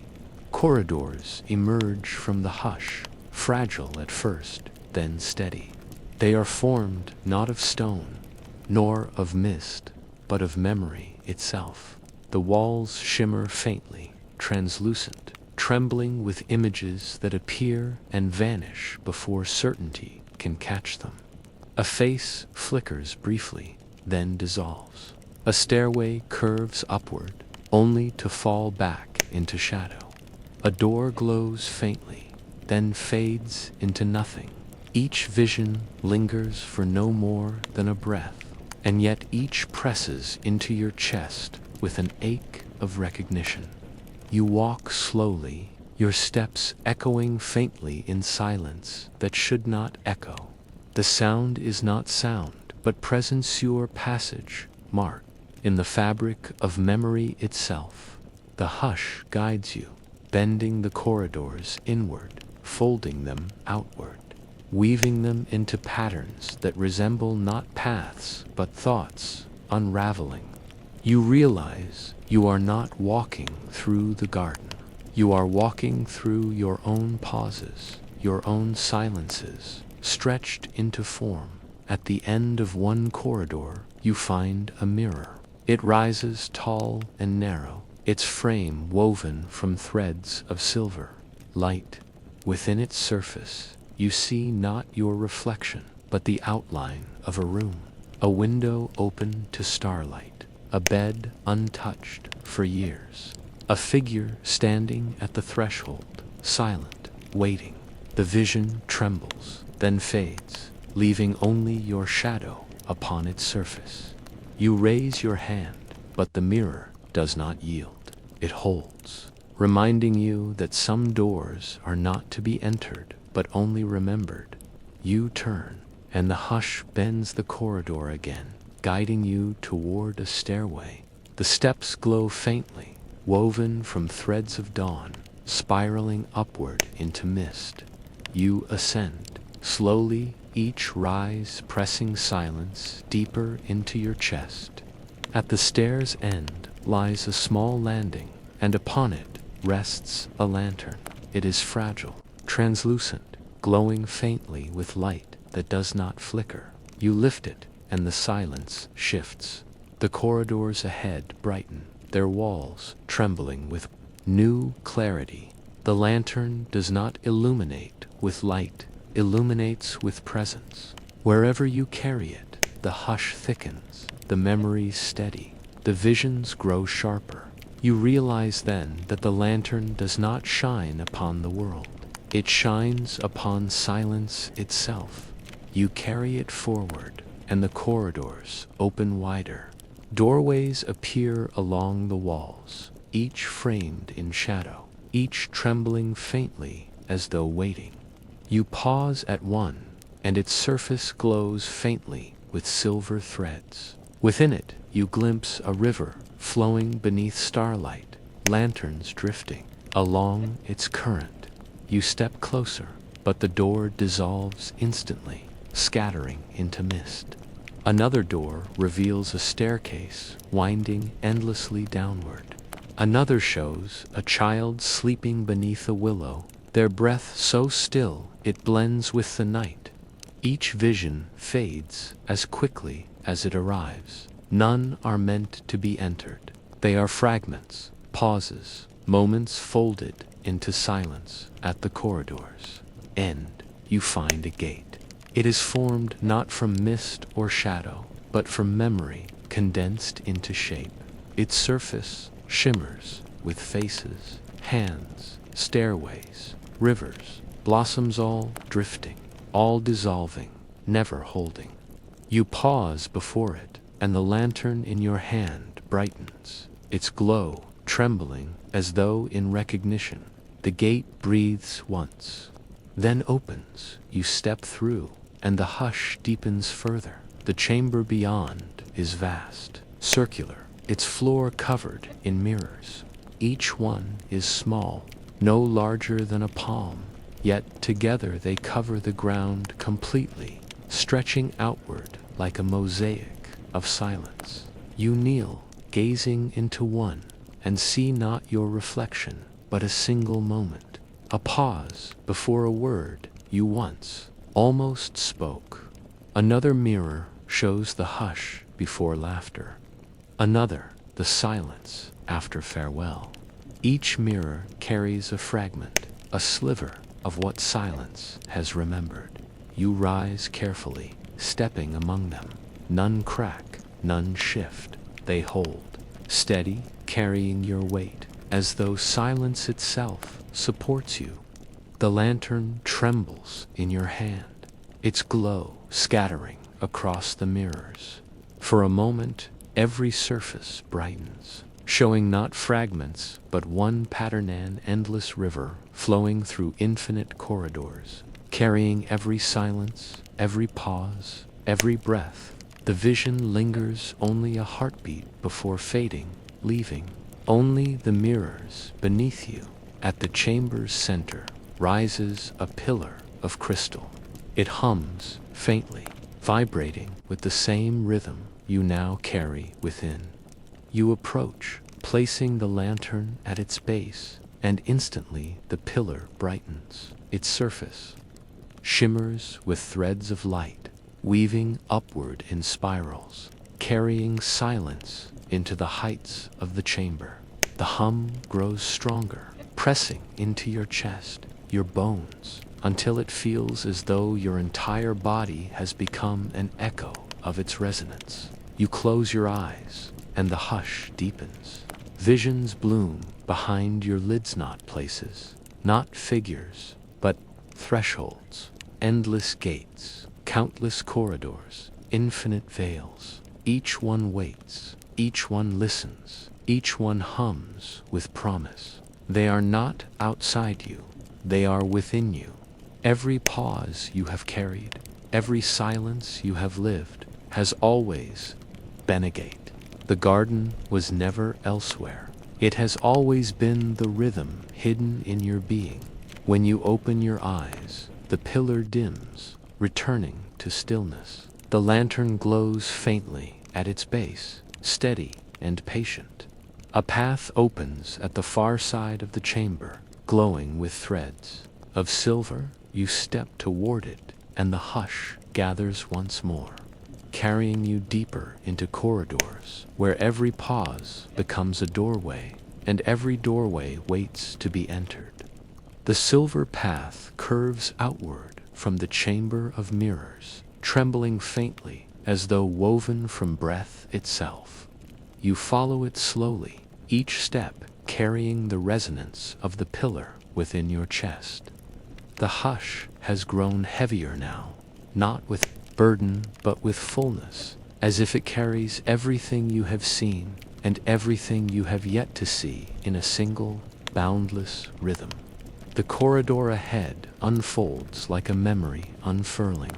Its walls shimmer with translucent veils, each one holding fragments of moments too fleeting to grasp. A mother's hand releasing a child's. The hush of snowfall upon an empty street. The pause before a candle extinguishes, none lasts.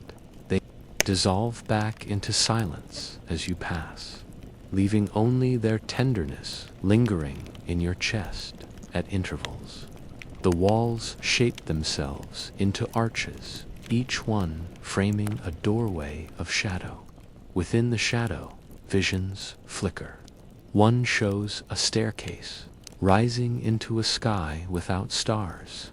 Another reveals a bell suspended above a silent ocean.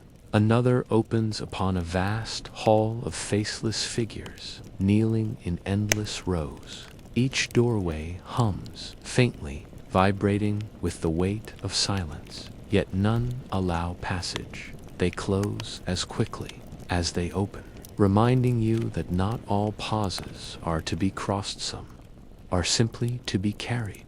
The corridor bends and narrows until it becomes a tunnel. Its surface ripples faintly, as though alive, and as you press forward, you realize you are walking not through space, but through memory itself.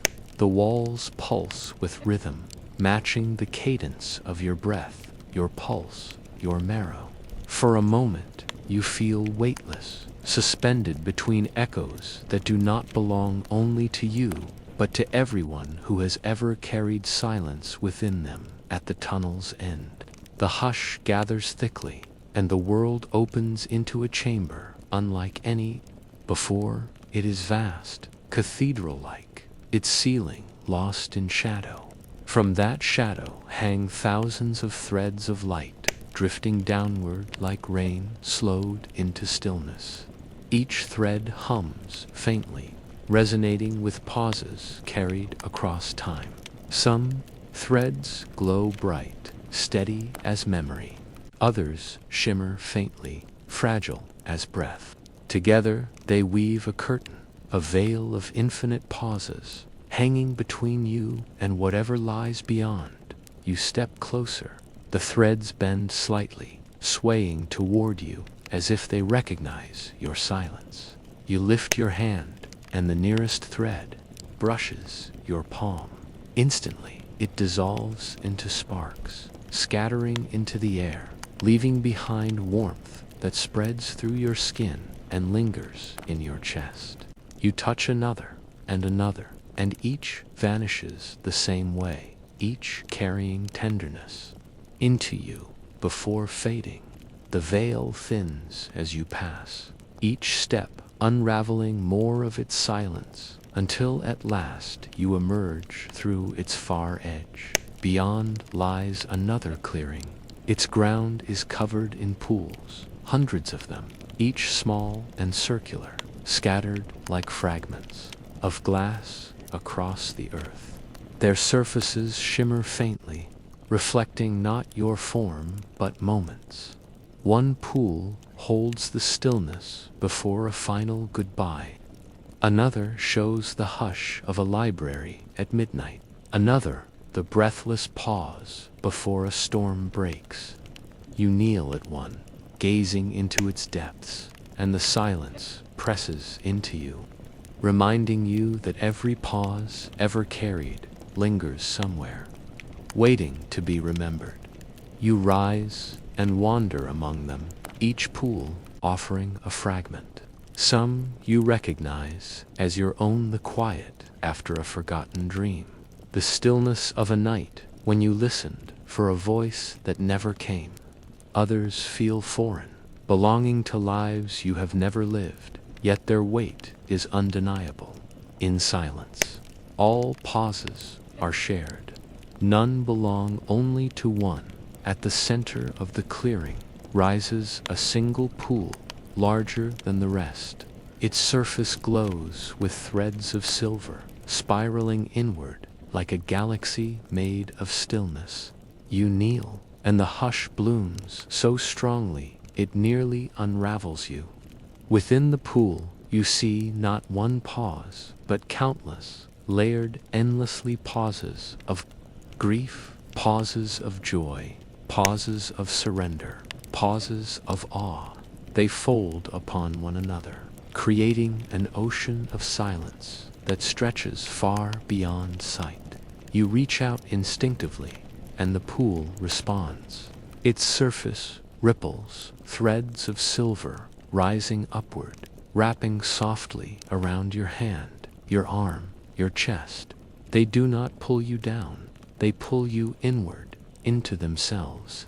For a moment, you feel as though you are dissolving entirely, your being unraveling into the endless silence the pool carries. You close your eyes, and the rhythm holds you, vast, unending.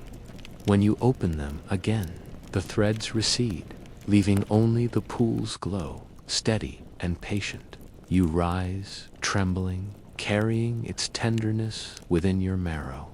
At the clearing's edge, another path has appeared. It glows faintly, woven from the same silver threads, pulsing softly as though in time with your breath. You follow it, and the pools fade behind you. The path curves, bending into shadow, and soon you find yourself before another gate. This one is not woven from mist, or blossoms, or petals, but from doorways themselves. Dozens of frames interlock, stacked atop one another, each trembling, faintly as though waiting to open. Their shapes shift constantly, arches, rectangles, circles, spirals, never holding one form for long.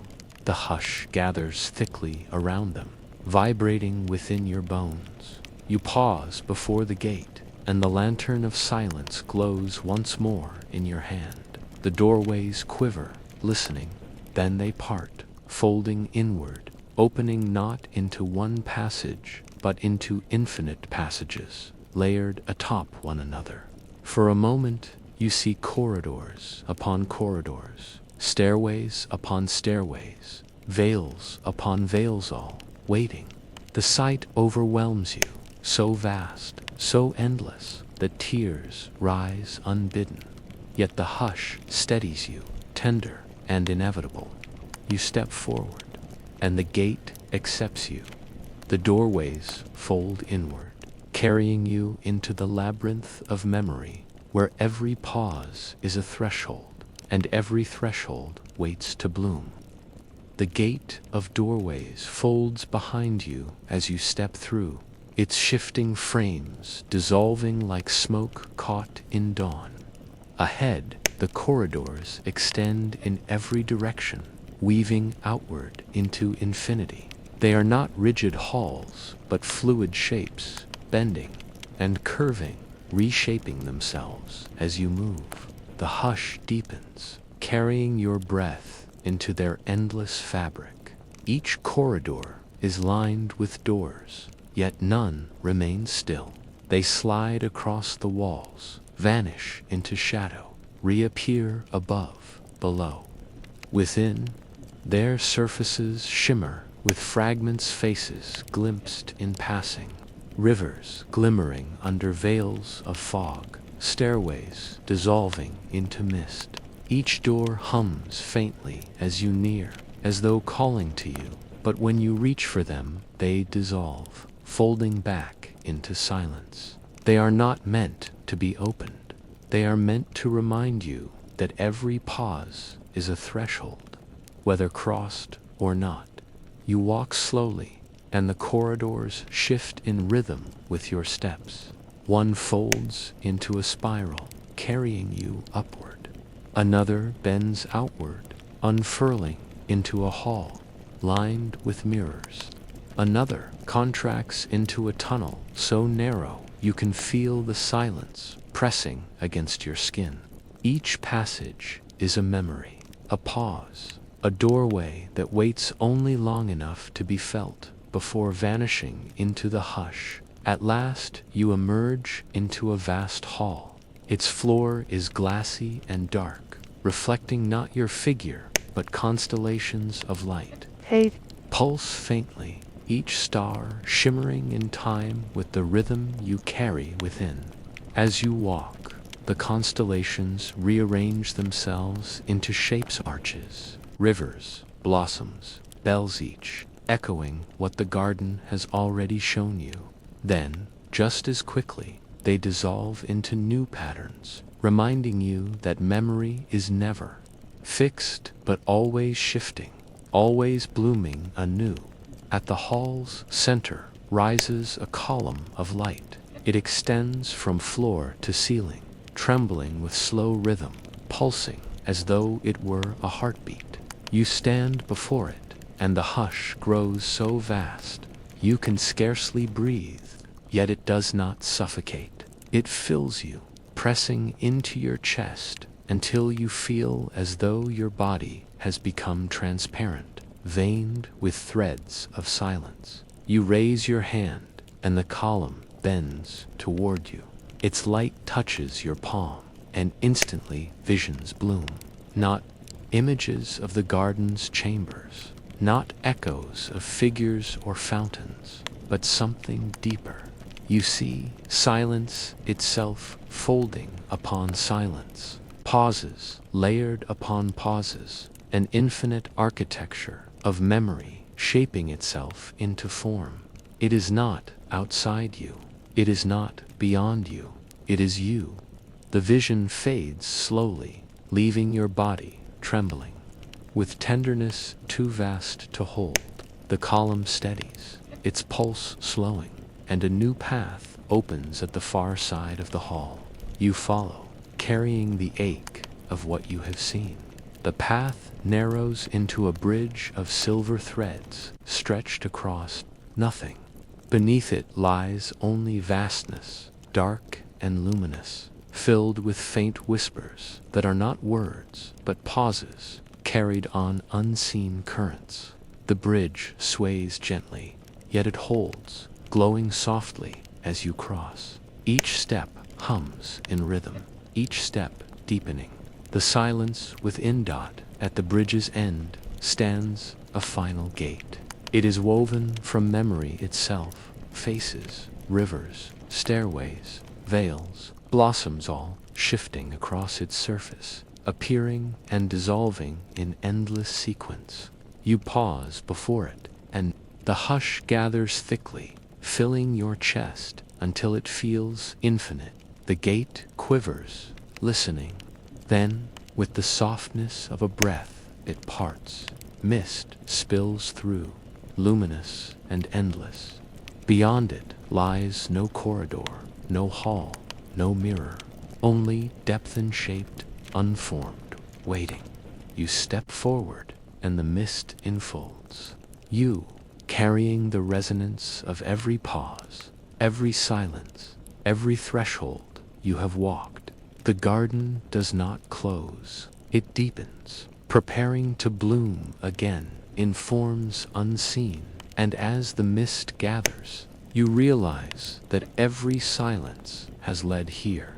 Every doorway has opened into this unfolding that has no end, only continuation. The hush does not fade. It waits, eternal and tender, ready to shape itself into the next chamber of dream, waiting for you in Chapter 10. Beyond the last veil, the garden does not end. It dissolves. The shapes you once walked through, the arches, the stairways, the fountains, the veils, soften like mist in morning light. They do not vanish. They melt into you, slipping beneath your skin, threading themselves into your breath, until you no longer see them with your eyes, but feel them inside your chest. The silence has carried you this far, but now it enters more deeply. No longer a place you wander, but the dream you have become. The mist folds tightly around you at first, luminous and soft, pulsing with rhythm. It presses close, as though it were waiting for you to notice what has always been true. The garden was never outside. Every corridor, every threshold, every figure, faceless and luminous, was a reflection of the silence you carried all along. The hush deepens, no longer heavy but infinite, weaving itself into every thought until thought itself begins to dissolve. You walk slowly, though it feels less like movement and more like drifting. The ground beneath you is no longer moss, nor glass, nor petals, but something unseen. Each step is a surrender, and the hush responds, unfolding pathways not as shapes, but as feelings, memory, longing, tenderness, awe. You realize you are not being led forward, you are being led inward. Images bloom softly within the mist, not fixed, not solid, but impressions glowing for a heartbeat before fading. You glimpse a willow bending over a river of silence. You see lanterns drifting without current, their glow pulsing faintly as though alive. You see a bell suspended in air, waiting forever to ring, holding its silence like a gift. Each image passes through you like breath, dissolving into the rhythm now woven through your chest. None are lost. They are carried. Soon the mist thins, and you find yourself within a vast horizon. It stretches outward endlessly, not as land, not as sky, but as expanse, smooth, luminous, trembling faintly. There are no walls, no ceilings, no edges, only silence stretched into eternity. You step forward, and your body leaves trails of light that linger for a moment before fading. The horizon does not reflect you. It reflects the rhythm you carry, pulsing outward in ripples that glow before dissolving. At the horizon's heart rises a tree, larger than any before. Its trunk is veined with rivers of silver and gold, its branches spreading wider than sight. Blossoms cover it, countless, each glowing faintly, opening and closing in rhythm with your breath. The silence hums so deeply here, it shakes your marrow, though it is not violent. It is reverent, like standing within the heart of a bell that has never rung but always waited. You move closer, each step dissolving more of the horizon into light. The tree hums louder, not with sound, but with resonance, until you feel your body begin to dissolve at its edges. You place your hand against the trunk, and instantly the rhythm surges through you. You are filled with visions, not of places, but of presence. You see every corridor you have walked, every veil you have parted, every gate that has carried you forward. But this time, they do not appear as separate chambers. They fold together into one endless silence, one infinite garden. You realize then that the garden was never meant to be mapped. It is not a series of places, but a rhythm, blooming wherever stillness lingers. Every pause between breaths is one of its corridors. Every silence in memory is one of its pools. Every thought that dissolves before words can claim it is one of its veils. The garden is not something you found. It is something you remembered. The blossoms fall from the tree, countless, drifting in spirals around you. They land on your shoulders, your hands, your hair. But instead of fading, they dissolve into your skin, becoming part of you. Each one carries tenderness. Each one carries silence, until your body glows faintly with their presence. You feel no separation now. The garden breathes with you. You breathe with it. The horizon shifts. No longer flat, it bends inward, becoming a dome of light. Stars flicker across its surface. Not the stars of sky, but the stars of memory. Pauses glowing, silences shining, moments suspended in tenderness. They arrange themselves into constellations, shaping patterns you almost recognize. A doorway, a mirror, a pool, a stair. They dissolve, then reform into others, endless, patient, eternal. You raise your face to them, and the hush swells. It does not speak, yet you hear it. It does not move, yet you feel it. It tells you that nothing is ever lost, that every silence you have walked remains woven into rhythm, waiting always for your return. You close your eyes, and for a moment you dissolve entirely. No longer body, no longer thought-only silence, endless and bright, blooming within itself. When you open your eyes again, the tree has shifted. Its blossoms are fewer now, its branches swaying gently as though in farewell. A path reveals itself at its roots, glowing faintly, pulsing softly with rhythm. It curves outward, leading into mist once more. You hesitate, not from fear, but from awe, knowing that what lies beyond will not be another chamber, but something deeper still. The hush gathers, filling your chest, tender and inevitable.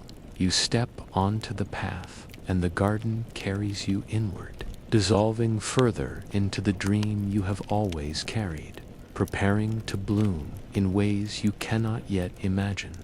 The path at the tree's roots curves outward into mist, glowing faintly with the pulse of your own breath. You follow it slowly, and with every step, more of your body seems to blur, your edges softening, your outline dissolving into the air. It is not loss, it is return, the quiet unraveling of separation. The mist folds around you like water, cool and luminous, carrying fragments of shapes that appear for a moment before vanishing again. A stairway spirals upward and dissolves. A doorway glimmers faintly, then fades. A pool trembles at your feet before sinking back into the ground. You realize these are not new chambers. They are echoes of what has already been, memories of the silences you have carried. The garden is folding itself back into you, weaving every pause, every threshold, every corridor into the rhythm that now beats within your chest as you walk deeper. The mist thins, and a new expanse reveals itself. It is neither forest nor hall, but something vaster, a plain of mirrors stretching endlessly in all directions. Each mirror lies flat upon the ground, glowing faintly with silver light. They do not reflect your body. They reflect your silence. In one, you see the hush of a childhood evening, the pause before a voice called you in from the dark. In another, you see the silence of grief, the long stillness after loss. In another still, you see nothing but endless quiet, yet it presses against you with the weight of love.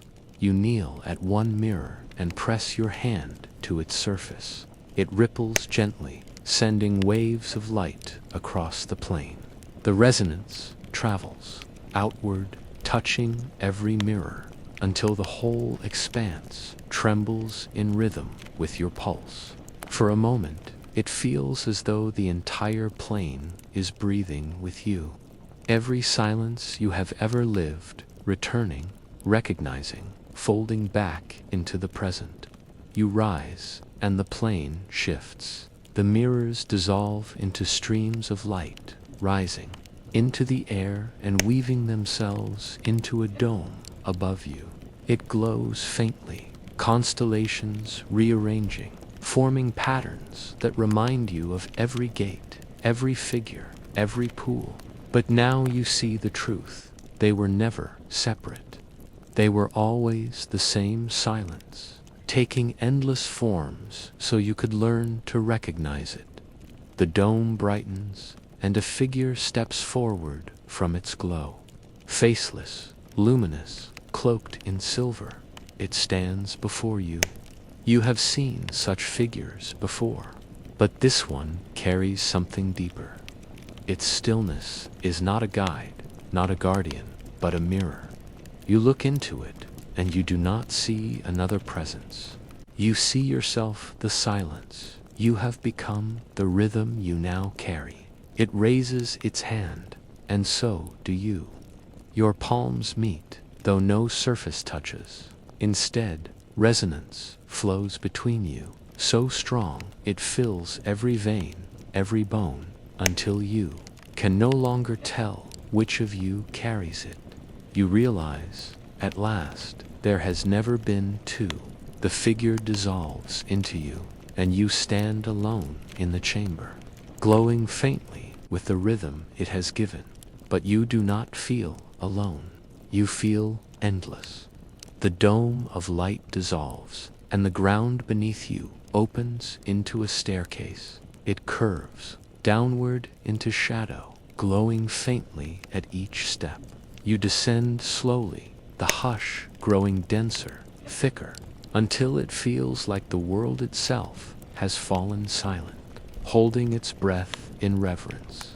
At the staircase's end lies a hall, vast and empty. Its floor is black glass, smooth and endless, reflecting not stars, but pulses of light that rise and fade like the beat of a heart. You stand at its center, and the floor brightens beneath your feet, glowing outward in circles until the whole hall pulses in rhythm with you.